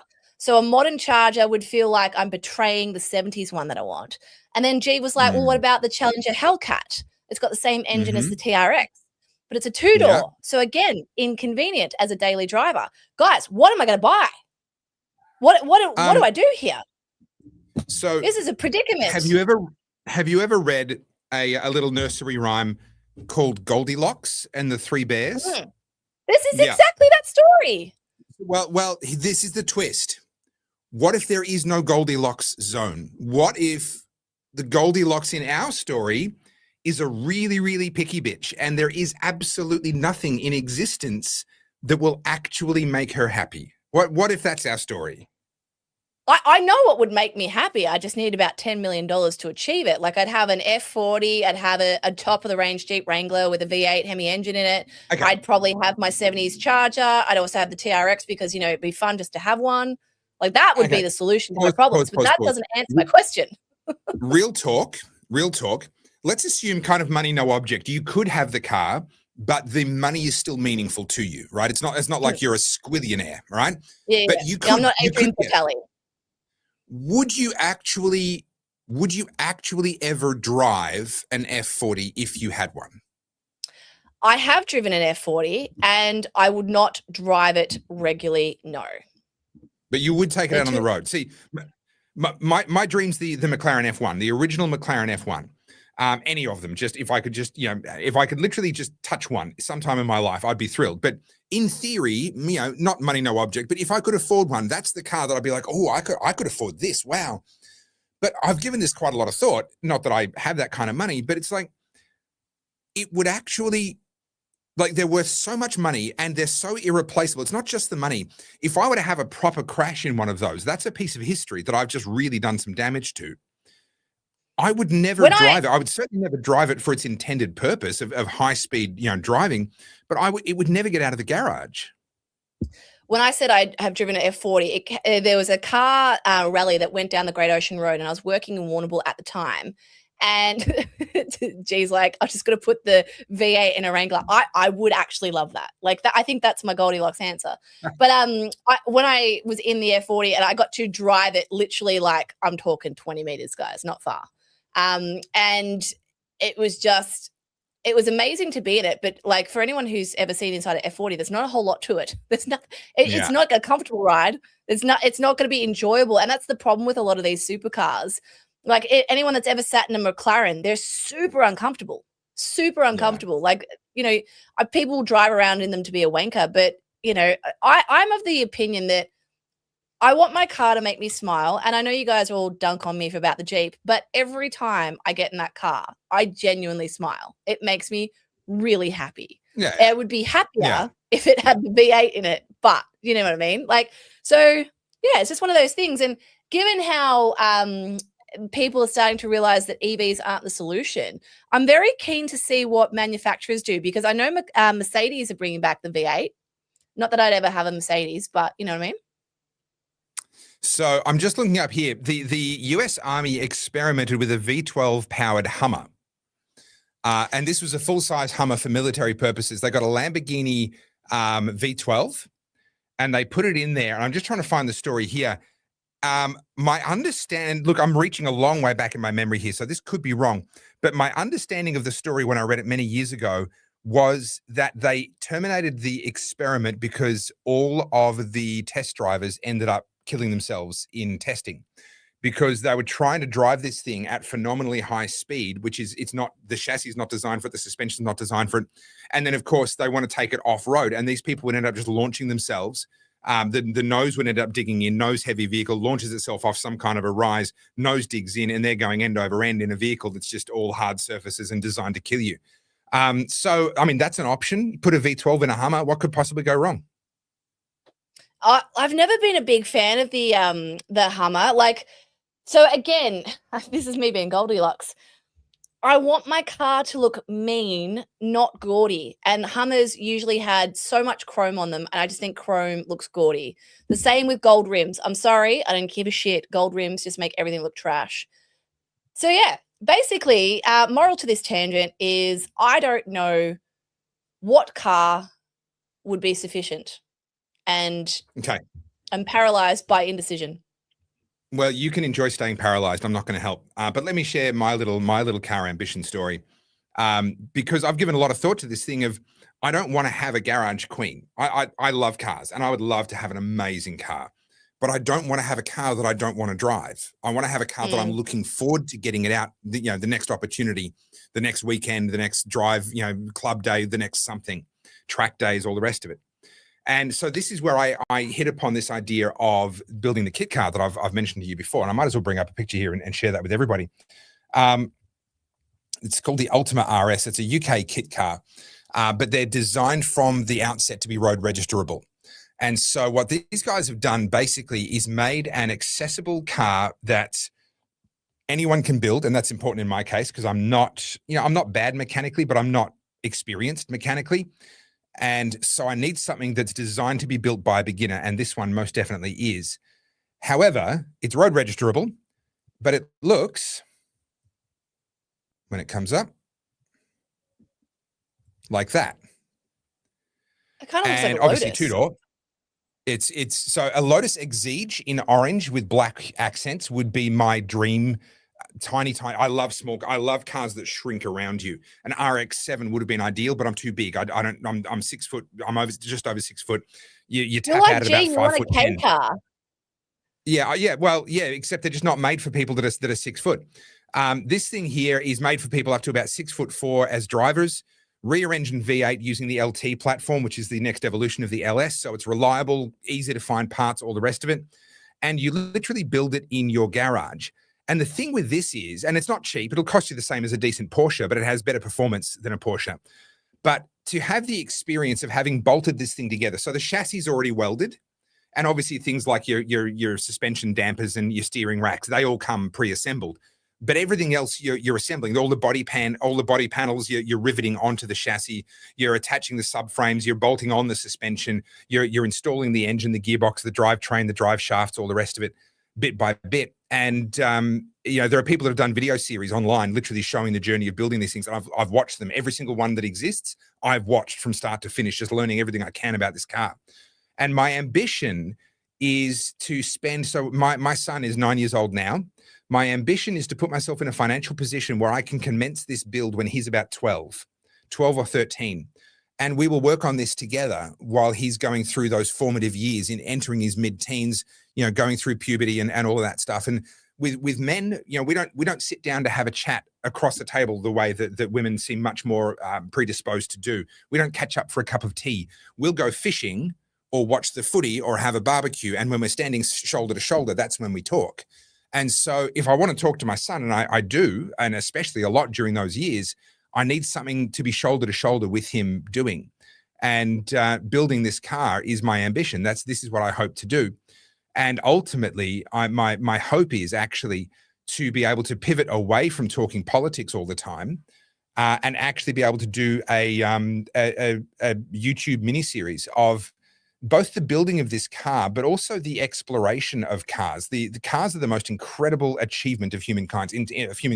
Internal combustion engines that are affordable for people to literally have 2 cars, 3 cars in their driveway.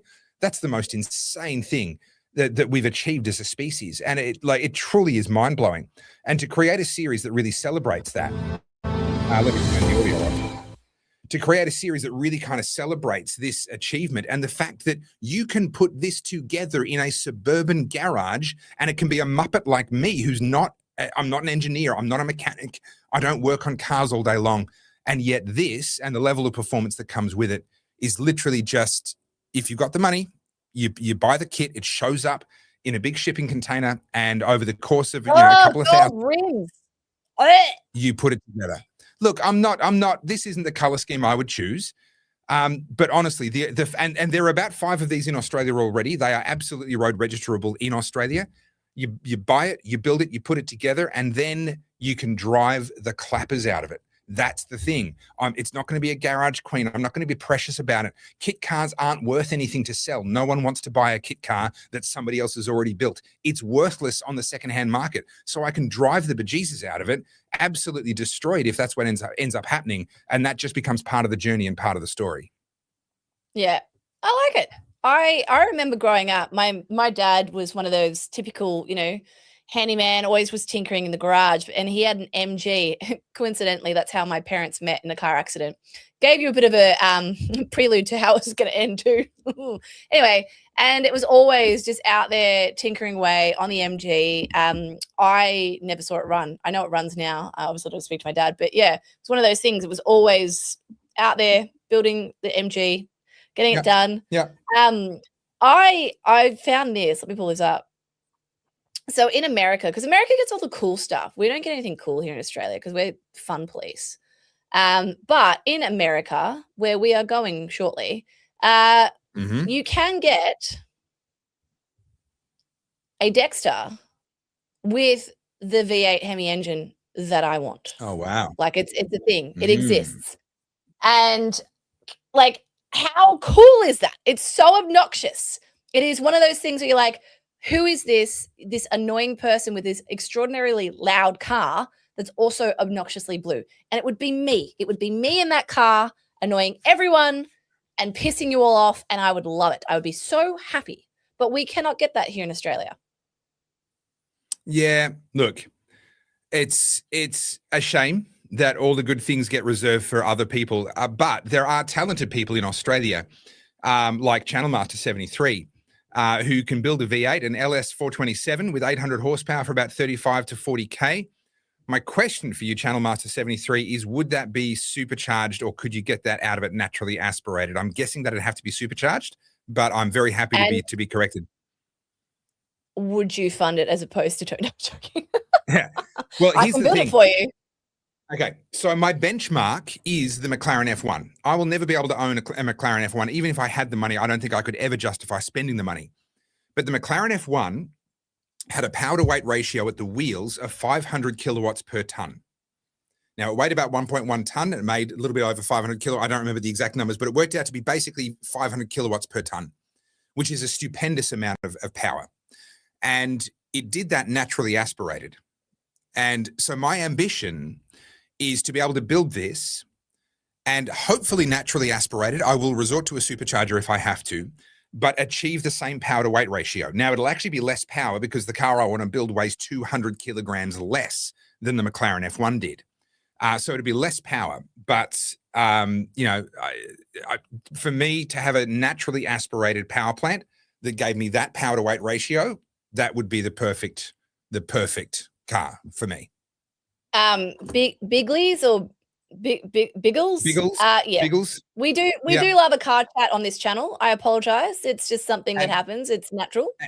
And just in case you're not aware, the entire tagline of the show is where we're going, we don't need plans. We are literally letting you in on the kinds of conversations that Carly and I used to already have. We're just pointing cameras at it now. One more thing on the V8. So you can buy this, like you could import that from America. It just cost you a fortune. You'd probably spend what? Yeah. 200 grand just getting it over here and swapping it over. Yeah. Yeah, like it'd be a nightmare. But you can buy basically a kit that you shove the V8 into the car I currently have. And it just so happens that I date a man who could make it possible. So Gee. Yes. All right. We probably should stop the car show segment. All right. So we have talked about Albo and his kerfuffles, but we have another one. Let me just move across. Sorry, I'm probably frozen. Okay. So the ISIS brides story, that is not going away. I actually think this is going to be, I mean, there's so many things that should have been the thing that takes the Labor government down, but I actually think the ISIS brides thing is really, really contentious for a couple of reasons. I mean, I spoke to it before. Australians are rejecting this whole fundamentalist Islam thing, and it's no longer about Palestine and Jews. And everyone I speak to about this says the same thing. Why is that war on our shores now? Yeah. You know, what's been going on in Palestine and Israel has been happening for a very long time. All of a sudden, it's now on all of the shores of Western countries through the protests, through now the Bondi massacre, through all of these isolated ISIS attacks and things like that. This is not our war. And Australians feel the same way. Somehow we've been caught up in it. And, you know, we have our own problems. Every country does. But this whole idea of, we said this before, and it is a fact, this is not hyperbole, Australia, the country, exported more men to ISIS than any other country. More men from Australia. Than any other country outside of where ISIS were operating. So obviously in the places where they were operating, they drew from local support. Yeah. In terms of other countries exporting to those places, per capita, Australia was the highest. Yeah, so men from Australia going over to Syria, to Iraq, to Afghanistan to go and join those forces. I think ISIS was mostly in Syria, but obviously recruited from Hezbollah, recruited from Hamas, like all sorts of things. Yeah. And so when you hear that, you kind of go, what do you mean? What do you mean? How was that an Australian thing? Obviously, what was it? It would have been 12 years ago now. We had the Lint Cafe siege. We've had a host of different things where someone's done an egregious attack and yelled Allah Akbar. We had the guy in Burke Street. So we've had tastes of it, but the Bondi massacre was arguably the worst, right? Outside of Port Arthur, it's probably the worst thing that's ever happened. But in terms of terror attacks, as in by definition motivated by a political or other ideology, that is the deadliest in Australia on Australian shores. Sorry, sorry, Topher, I'm going to have to correct you there. It was not at all motivated by a religious ideology. It was not. It was the suggestion that it might be Islam is actually wildly Islamophobic. It was right-wing extremism, I'll have you know. Well, and we know that because that's what Albanese was talking about in the weeks following the attack. And so, and again, I've called this episode "The Gaslighting Isn't Working Anymore," and this is that whole "we know you're lying, you know that we know that you're lying, and we're walking away." This whole idea of them trying to walk back how violent Islamic extremism is, how rampant it is, the fact that we have a suburb like Lakemba where there's these jihadists recruiting local boys. So now we're having a bunch of stuff that's breaking into the mainstream media, and before this, it would have been completely locked away. But when the ABC is posting this story, guys, I cannot tell you how big this is. So recently, ISIS brides aside for a second, I'll come back to that. There was a ISIS-inspired attack on LGBTQ kids, right? Teenagers. And I'm going to play you the video. It's not gory, it's not good, but you're not going to see something that is gorish is what I'm trying to say. So let me pull it up. Goodbye, cool V8 Jeep. Where is it? I just dream of it. I just want a V8. I'm sorry. I'm obsessed with this idea. So all right. The issue that we've got in Australia now is that we're so desensitized by attacks because we have seen really horrific, machete killings on the streets of Melbourne that were caught on CCTV and so much of that sort of stuff. It's kind of hard to stay sensitized to that kind of violence when it just feels so common. But this is in a different category. This is motivated by ideology. This isn't some gang turf war or some initiation or anything like that. This is ideologically motivated. And so when I play this video, I just want you to imagine we've had the pro-Palestine movement scream, queers for Palestine, all the minorities have come together, trans, LGBTQ, they're all marginalized, they're all oppressed, and they've all come together to defend the Palestinians because their resistance is our resistance. And I actually don't know what else they say to each other, but, that kind of thing. Yeah. Now this happens. How do you explain this? As a lefty, how do you explain this? Let's play it. I warn you guys, the language is pretty gross, okay? Just so you know, it's not a good thing. Let me play it again. Kill him. Kill the give us money. Give us some money. Stop, give us some money. You want to be gay? You want to be gay? Yeah? لا إله إلا الله دولة الإسلام بخية لا إله إلا الله لا إله إلا الله Kill him. Kill the Turn that off. Welcome to Australia. Yep, that's where we're at. I'm going to say the thing. I've said under my name, it says, I'm going to say the thing. There is no reason to have this Islam here. This version of Islam can fuck off as far as I'm concerned. If you're a Muslim and you hear that and you're offended, if you're not standing beside me right now saying that you denounce this, as far as I see it, you're on their side. Because this hate is a cancer. The longer this goes on, the worse it gets. And I've got more stories to share with you in a second. If we don't denounce this now, it's arguably already too late. These people have suburbs carved out in our Australian towns. These people have their own schools. They have their own mosques. We have hate preachers here on Australian soil recruiting for ISIS, sending people over to fight for Hamas and Hezbollah. That is real. That is happening right now. Our Prime Minister does nothing to stop it. He is pro-Palestine. He went and had a meeting with Yasser Arafat. Anthony Albanese is ideologically captured, and they also know that they need those votes from the Muslim community to win an election. They will not piss them off. But what's the alternative? Okay, so you can't piss them off because you need those seats to win the election. So instead, we just accept that LGBT kids now get beaten by Muslim men who are saying that gay is haram and that ISIS still lives. For those who didn't read the comments, it says that one of them was saying in Arabic that ISIS lives. They're trying to re-recruit. They are trying to push this ideology. I'm not going to be conspiratorial, but I mean, I'm sure plenty of you guys have gone down the rabbit hole. There is no case for this here on our shores. The idea of bringing these ISIS brides back into our country, I understand that they are Australian citizens, and I understand that via the Constitution, we have to accept them to a degree. To a degree. Here's the thing. If you leave this great nation of Australia that you are a citizen of to go and fight in a terrorist war, and unfortunately your side doesn't win, you don't get to then turn around and go, oh, actually, I did it wrong. I think I should go back to Australia. No. You are in this camp. You've been in the camp for 7 years. You chose to leave what you had because you thought the grass was greener. You wanted to go over there. And if ISIS won, you'd still be there. The only reason you want to come back is because now you're stuck in purgatory. You're either a Syrian resident or an Australian resident, and you're stuck in a camp. There are, I'm not going to say of the women specifically coming back to Australia, but there is plenty of footage and still images of young children who were children of these ISIS brides, not specifically the Australian ones, just to be clear, holding decapitated heads, holding AK-47s. These young children, and I'm really done with the terminology calling them brides.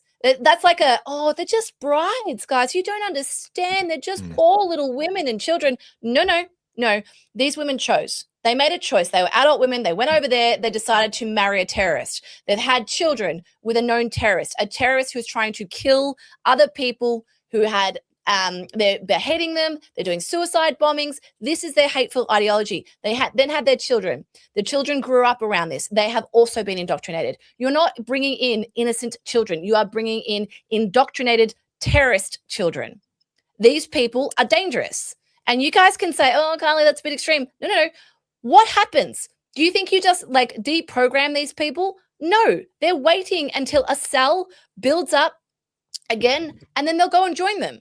They're not coming back here going, oh, shit, you know what? I denounce it all. I'm really sorry. Because if they did that, it would be a totally different story. The government needs to call them ISIS brides to make them sound more palatable. ISIS brides and children. No, they're not. They are fucking terrorists. Call them what they are. That's where I sit on this. So here's the interesting thing. The double standard here is really interesting because when you say things like Muslims need to call out extremists, you get told that that's insensitive. You get told that that's Islamophobic. You get told that that's not appropriate. Now, to be fair, there are plenty of Muslims who do call them out. And I know people that are in counterterrorism in Victoria Police, and they have many friendly people inside mosques, including imams, who will help them. Part of the problem is that those reports don't actually get dealt with properly by the authorities, and then the people that made the reports cop reprisals.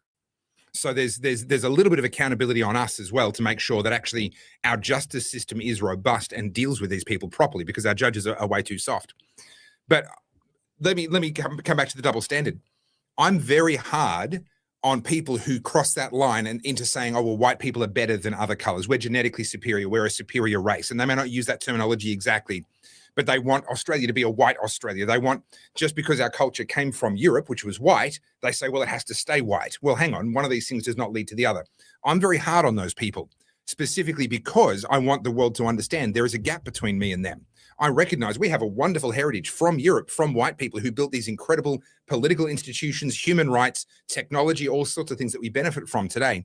But that is an inheritance that I received through no hard work of my own. And I don't own that. I can't have a monopoly on that.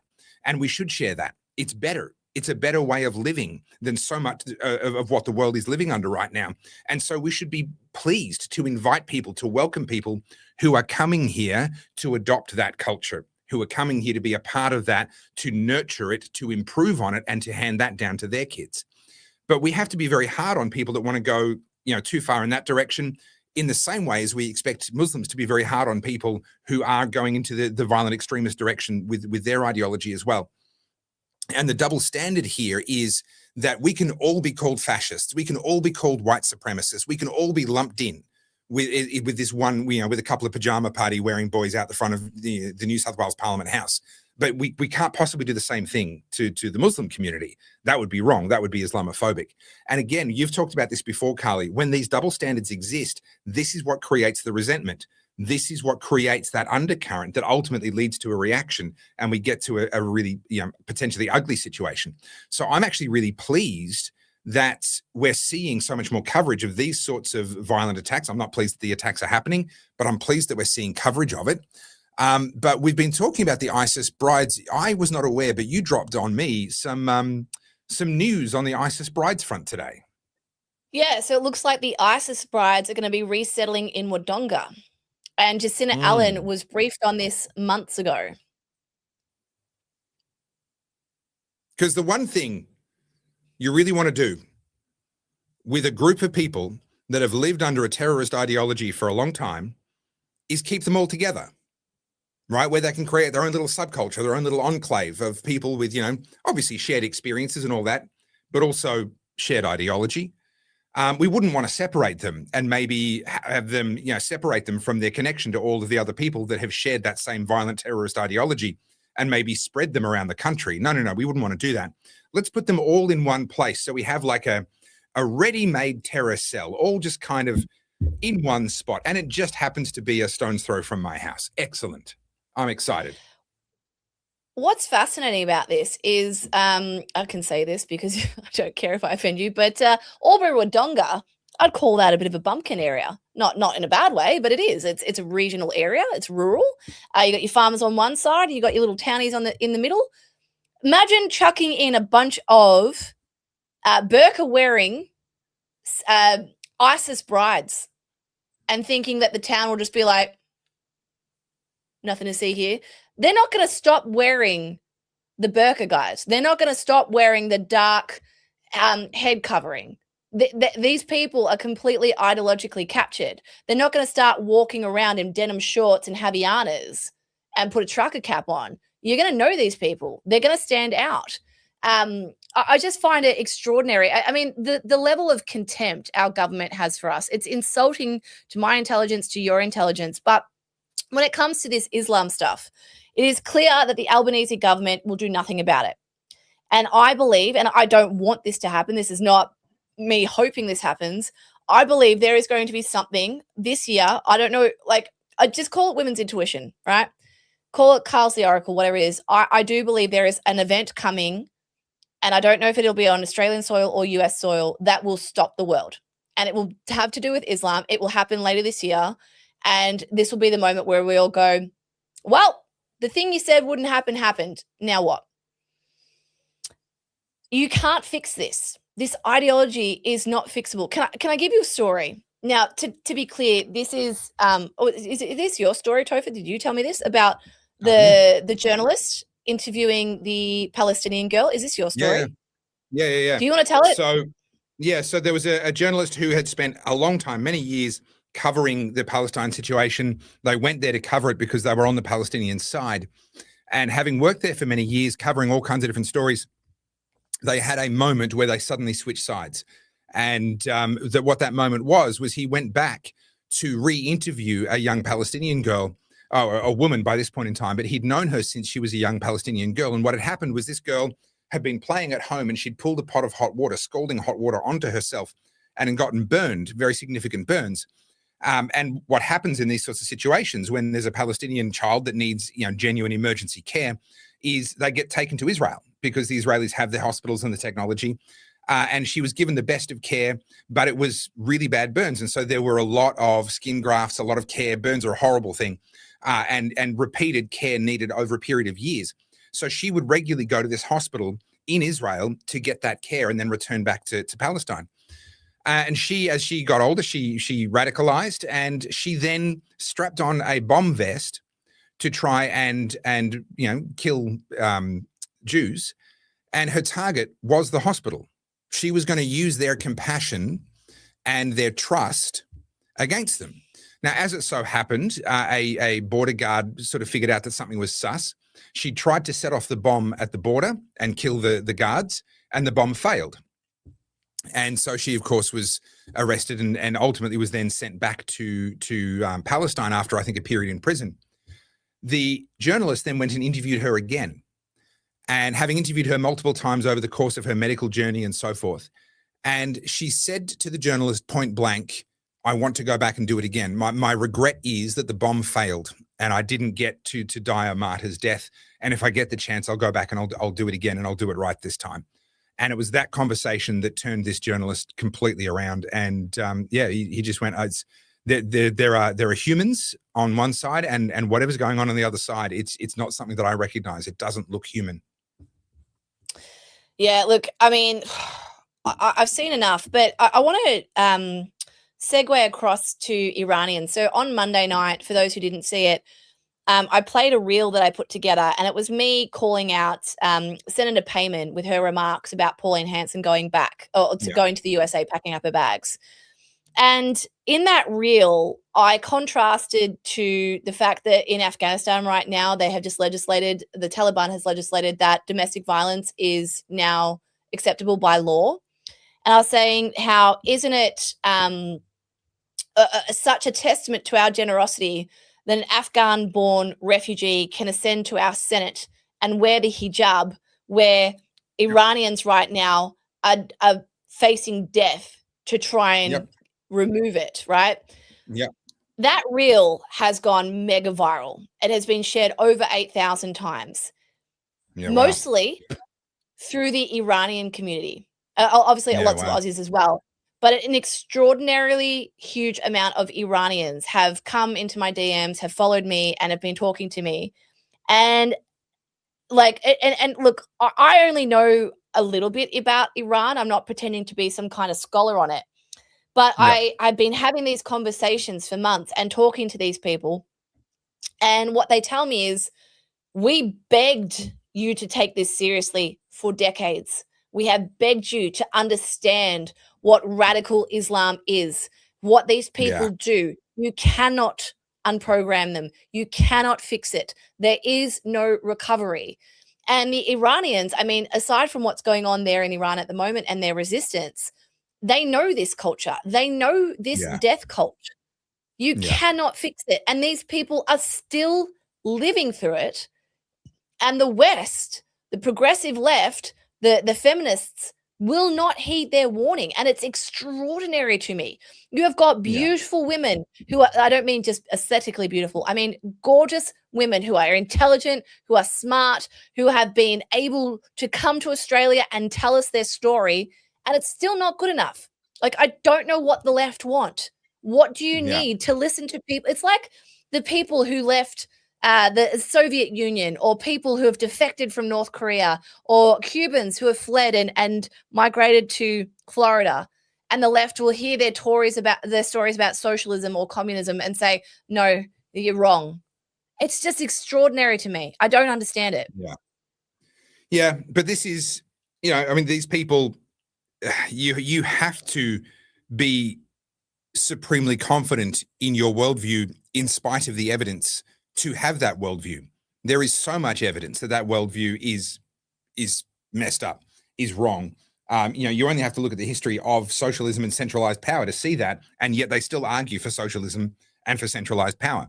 And what they've done is they've gone so deep into this perspective of the enemy of my enemy is my friend, that they think anyone who's anti-West is on their side.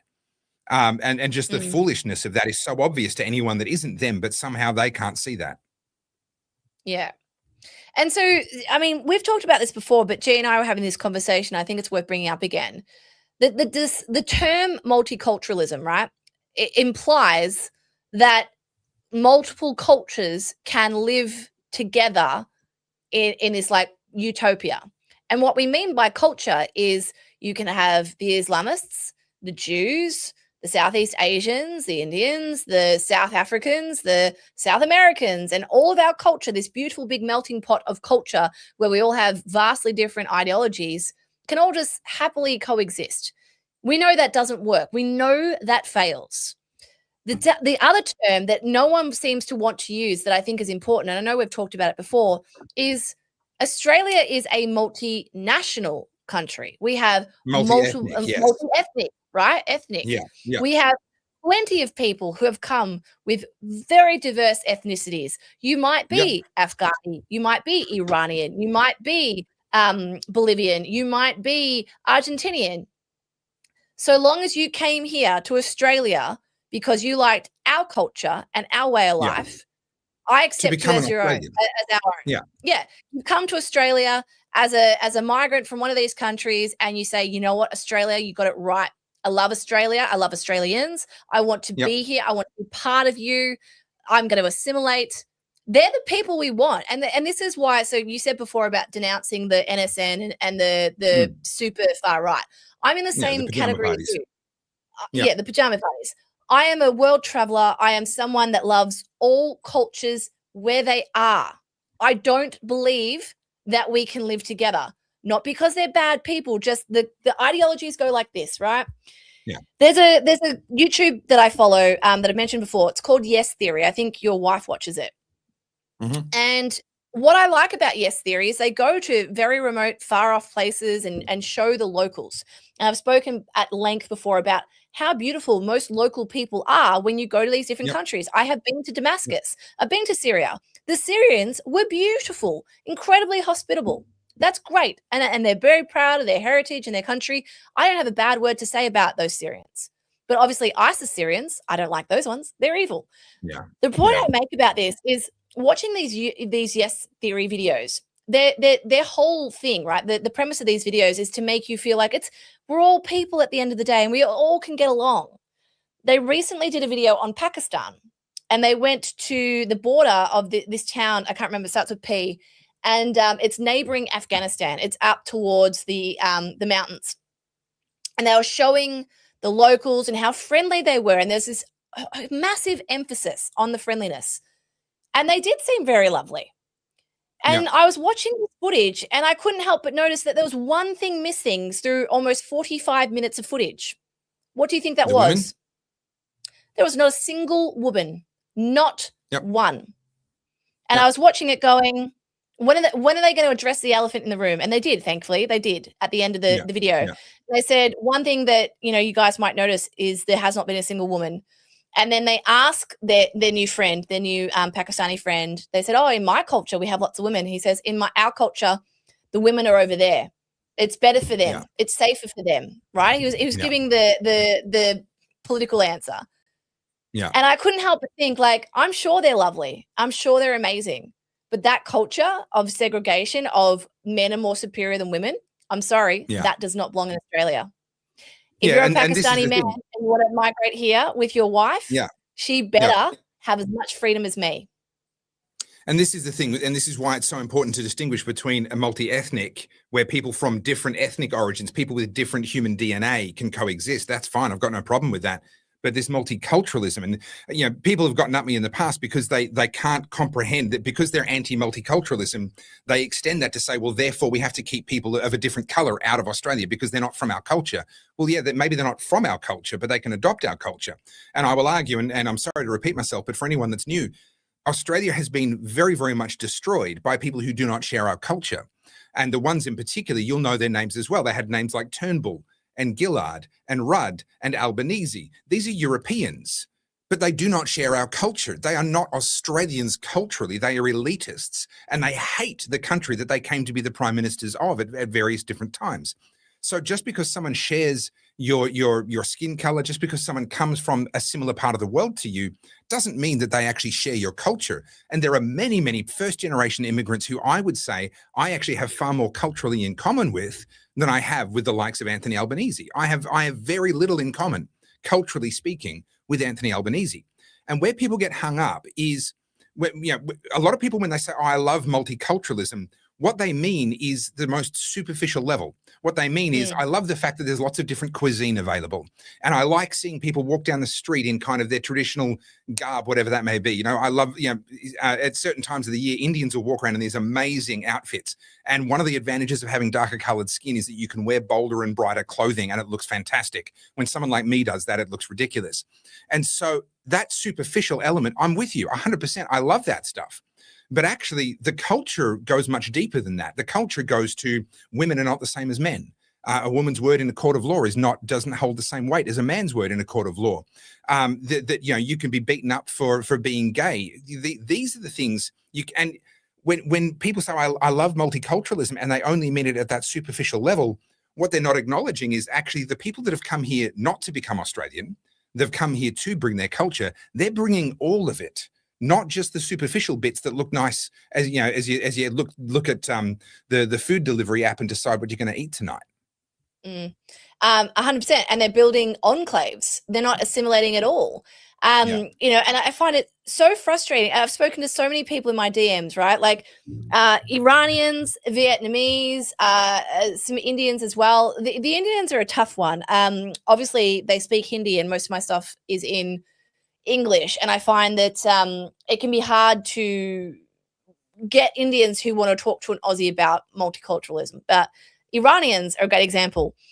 I don't think people realize how big a continent Asia is and how diverse people are in the way they look. It's like when people denounce all Russians or call Russians all white people. Russians can look Asian. They can look Mongolian. They can look almost Afghani and Arab. Like Russia is a huge country. And this shows people's ignorance with geography and migration. But, you know, when you throw out a pejorative like, oh, you know, like I don't want those people here, and you say that about all our Arabs are terrible. Well, no, they're not at all. Like, you know, and then you look at Iran, for example, and how different they look physically. It's the same with Indians. You know, they're not all the same look. And so when you say these stupid things like that, it just makes you sound racist, obviously. But, you know, you can have people of all walks of life who are totally different ethnicity, but all have a shared common goal of living in a good neighborhood, having a safe upbringing for their family, wanting to be able to provide for the people that they love.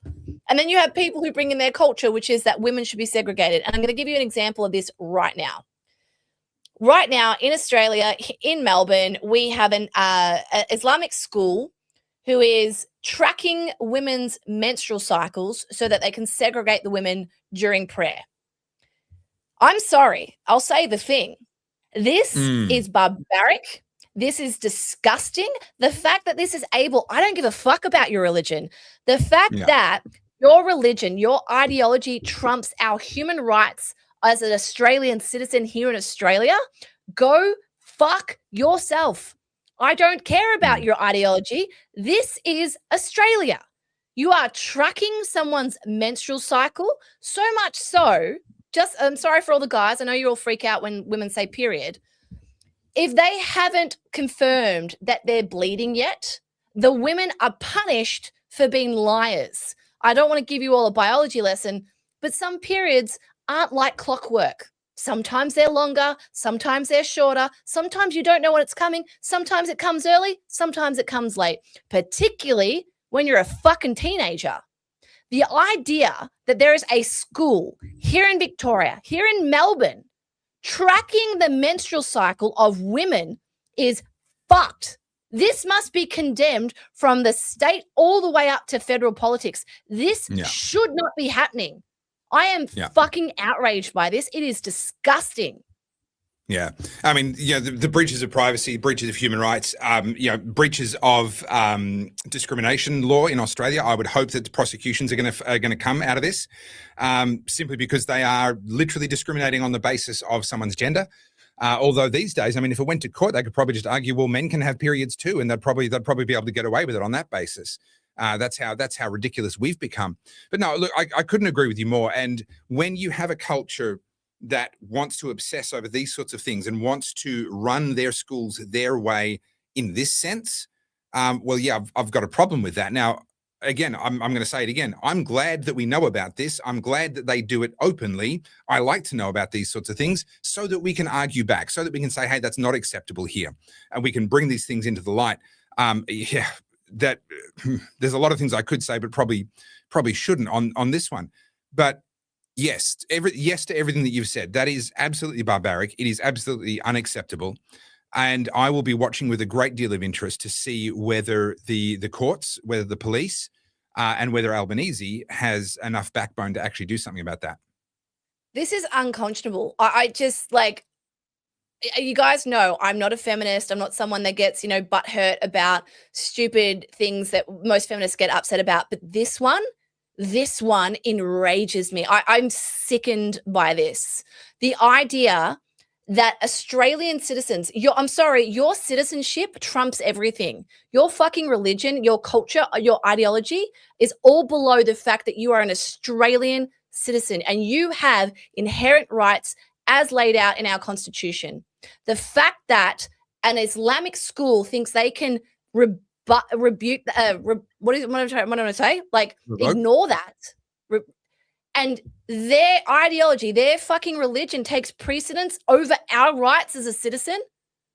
Absolutely. This school should be shut down. I'm sorry. I am so upset about this. I am fucking outraged. Well, I think judging by the comments, people share your view on that, but that's probably enough on that topic. We've probably covered that one. We have. We need to end on a funny because we can't end on that. That is probably... That would be a little bit like us having a really good funny moment and then you decided to talk about Iran. That would be a lot like that. Not that you would ever do that. No, I would never do that. I've never. I do have... It's not so much a funny, but it's pointing out the left's irony. And we'll finish with this. Your mate, Friendly Jordies, I know you're not a big fan, but he's been through some shit, right? Yep, Jordies had his house burnt down. It was firebombed. There's a lot going on. I don't agree with Jordies politically at all, but I think he's probably be a guy I could have a beer with. Do you know what I mean? Like, I don't think he's a bad person.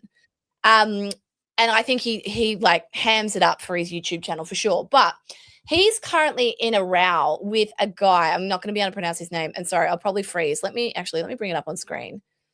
Is this the John Barilaro thing all over again? No, this is a Four Corners journalist. This is an employee of the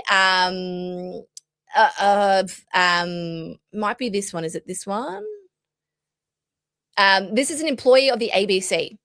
So a journalist for Four Corners, remember, taxpayer-funded ABC, has been writing threatening messages about Jordies. And I don't know the whole inside out, but Jordies, Mr. Labor stooge himself, is calling out the ABC and is calling out the fact that a public institution is being co-opted and that this person still is on paid leave. So this journalist has been given violent threats towards Jordy. There's leaked text messages. There's this whole thing going on. And I'm just finding it really encouraging that the left are now realizing that most people were right all along. The government, the ABC, all of this is corrupt to the fucking core. And I just find it fantastic that Jordies is the one going, hang on a minute. Well, don't keep me in suspense. Show me. Oh God, it's always behind the thing. Hang on. Let me see if I can find. Hang on. Okay. So here we go. This is from Media Watch themselves. So from what I understand, it stems from a podcast. I'm loose on the details. Jordy put up, if anyone wants to watch this, Jordy's put up a video today about this and he gives his point of view. So this Mahmoud Fazal is a journalist and he was on a podcast with this other guy who has a history of organized crime. And now this Mahmoud guy is basically implicated in it. And there's been leaked text messages talking about causing physical harm to Friendly Jordies. And yet and the journalist made these claims. This came from the journalist of ABC was threatening Jordies. And the ABC haven't fired him. It's all been swept under the rug. The police aren't doing anything. There's been no charges. And we know that Jordy's house burnt down, right? So there's a lot going on here. And given that Jordies is like a bastion of the Labor Party, I'm like, I just find this really interesting. ABC is implicated in this. Well, so Jordy has a history of standing up on some issues. So the whole thing with John Barilaro, I think really speaks in Jordy's favor. Now, was that why his house got burnt down? Well, we'll probably never know, but it's certainly very suspicious timing through all of that.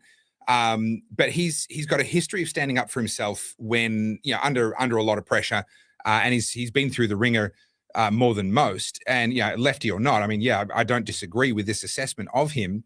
But at the same time, that doesn't necessarily mean I'm just going to lump him in there and say, oh well, he doesn't matter, or what he's not right about anything. He's been right on a couple of things along the way. But this is what's happening here: is the left eating the left. we're watching this happen. We started the show talking about, what's happening in DC and Trump and the removal of the endangerment finding with the EPA and the World Economic Forum changing tack when it comes to power sources, etc. We're watching it happen at that level.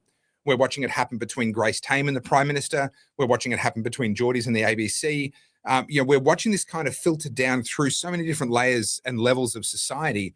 And it's really going to be fascinating. And I'm mindful of the adage, and I think it was originally a Sun Tzu adage of never interrupt your enemy when he's making a mistake. And so one of the really important things in this moment in time is for people like Pauline Hanson and others to just keep doing what you were already doing. Don't stand there and grandstand and whatnot. Just keep doing what you were already doing. Our opponents are in a phase where they're beginning to eat each other. They're beginning to eat themselves. The contradictions in their own ideology are beginning to tear each other apart. The ranking is falling to pieces. Now people aren't happy with their position on the totem pole anymore, and they want to be somewhere else. People can't agree on where they ought to be. This was inevitable. It was always going to happen eventually. To be honest, it's taken a lot longer than I would have expected, but it does appear to finally be happening now. The revolution is eating its own children, finally.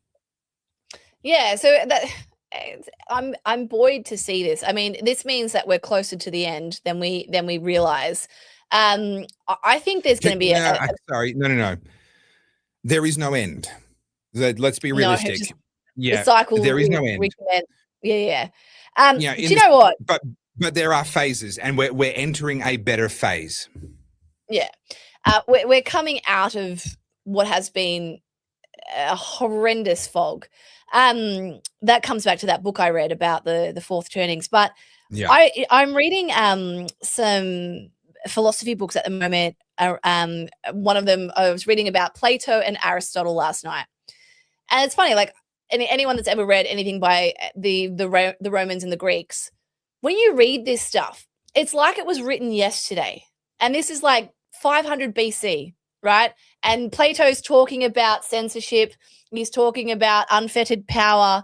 Aristotle's talking about echo chambers and all sorts of stuff. I'm like, my God, humans are so ridiculous. Like this has already been 100%. Discussed for 5,000 years and we're still talking about it. We've got a bloody podcast about it. And then you just sit there and you just go. Humans haven't changed. This has been going on since before we were born. It's going to continue after we're dead. Our job is just to do what we can while we can. Can I add one more topic for us to finish on? Sure. And that is the Farah by-election, which is coming up soon. We don't know exactly when. Officially, Susan Ley still hasn't resigned, as far as I'm aware. And so only once she resigns will the AEC then be called upon to decide when the election is going to happen. My suspicion is it's going to be around about the same time as the South Australian election. They may even happen on the same weekend, or the AEC might deliberately offset them one way or the other by a week. I'm not sure. But it's probably towards the end of March-ish is going to be my best guess at the moment. Now, what's interesting, I'm in discussions with, because this is where I live. Farah is my electorate. I'm in discussions with a lot of different people in different parties and on different sides. And it's shaping up really well. The One Nation, which I think that's the most interesting side of this, is how well are One Nation going to do. They had over 60 people apply to be their candidate. And I was chatting with Senator Malcolm Roberts and saying, please, please, please pick a really, really, really strong candidate. Like One Nation, please do not blow this. And I was really, really came here to talk about cars. What's all this political talk? And I'm really, really heartened. They've narrowed it down to a short list of 3. But more importantly than that, they're allowing the branch, the local One Nation branch, to decide out of those 3 who the candidate is going to be. So the party's done their vetting, gotten rid of all the dross and the people who just weren't suitable. And they're putting the decision, the final decision, to the branch. Now, this is something that One Nation historically haven't done. This is something they're trying to move towards. I think this is a part of the kind of the growing up of the One Nation party. It's a necessary step, putting in place governance that is not just Pauline making captain's calls. And this is a necessary thing. If this is a party that is going to present itself as a potential party of government at the next federal election, or certainly as the opposition in waiting at the next federal election, it cannot be a captain-run party. It cannot be Pauline Hanson's One Nation anymore. It has to be the people's One Nation. And so devolving power down to branches is exactly what they need to do, and that is what they're doing. So this is going to be a real test case for them to see how well that structure works. I personally know one of the three candidates. It's not me, in case anyone's wondering. And I think they're a strong candidate. I don't know the other two, but if that's the caliber that the members are going to be deciding between, I think it's a really good thing. So I'm excited. I think we've got a hell of a fight on our hands. It's happening right in my backyard, which is kind of funny. I moved out of Melbourne to get away from all the nonsense, and the nonsense has followed me. But yeah, I think One Nation are genuinely in with a shot at winning this, but they don't actually have to win it. They just have to be in the mix, and that will send a very, very clear warning shot in the lead up to the Victorian election. And I could not be more excited. Do you know what? Just on this quickly, I've got 8% before my battery dies. I could put my charger in, but who could be bothered? So we were talking about the left being really mad at Albo at the moment. There's been some pieces coming out on socials that I've seen just basically from today, Hannah Ferguson being one of them, accusing Albo of seeing the upswing in One Nation and starting to go more right, which is why he called Grace difficult. So that was her kind of stance on it, because One Nation's starting to grow, Albo's now becoming very right leaning, and I'm like, oh, it's delicious. Who needs Hollywood? What's going on here? It's far more entertaining. Politics is show business for ugly people. That's why I got into it. Suits you perfectly. Yeah. Alrighty. All right. We better wind up. I gotta go because we better do some grifting. We got to do some grifting. We haven't grifted.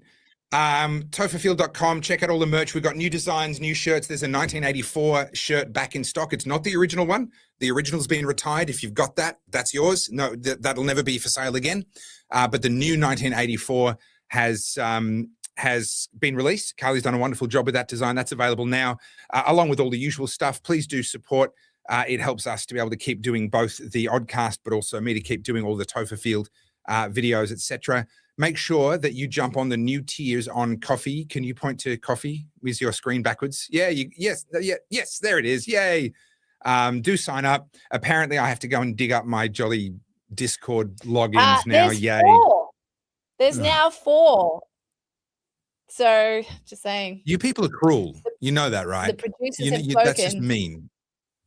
All right, fine. I will say this, after the, like I said, opening the show, since the live show, my mind has been running amok with opportunities and ideas. We are going to start getting some guests on. There's lots of things that we want to do, but just so you guys are clear on the direction that Topher and I are going, we're in this for the long haul. We don't want to make it clickbaited. We don't want to fall into trends. Like, we want this to be an ongoing conversation that anyone can walk into at any time and continue to have. So to do that, it does require us to be careful at times. We want to recruit good guests. You know, if we're too out there and too crazy, we're not going to get the guests. So, we're playing this for the long haul. And with that, we couldn't do it without your support. So whenever you guys sign up to Kofi or you buy merch, that allows us to do this full time. I now spend about 15 hours a week on the Oddcast, unpaid, voluntarily, I know, but all I'm saying is it's work now. It's no longer just us mucking around. This is a job. So and we couldn't do it without you guys. And obviously watching us, joining in. I know today was not meant to be live. It was meant to be an in-person show. My fault. But some of us are more important. I was at a conference in Sydney and I couldn't get down to Melbourne to pre-record yesterday. So we did a live tonight instead. Thanks for joining us, guys. Really appreciate the support and all the love. And yes, I am a coward, Baz. You're quite right. To be honest, I didn't. Baz, I think I shared a few of you. I think I shared a few. Yeah, I would have thought we put up a few, but get Rowan Dean on. You know what? I should. I'm penning an article for him at the moment, and I should when I send that into him, I should actually ask him if he'll come on. That would be fun. That would be a lot of fun. All right, guys. Bye. Bye.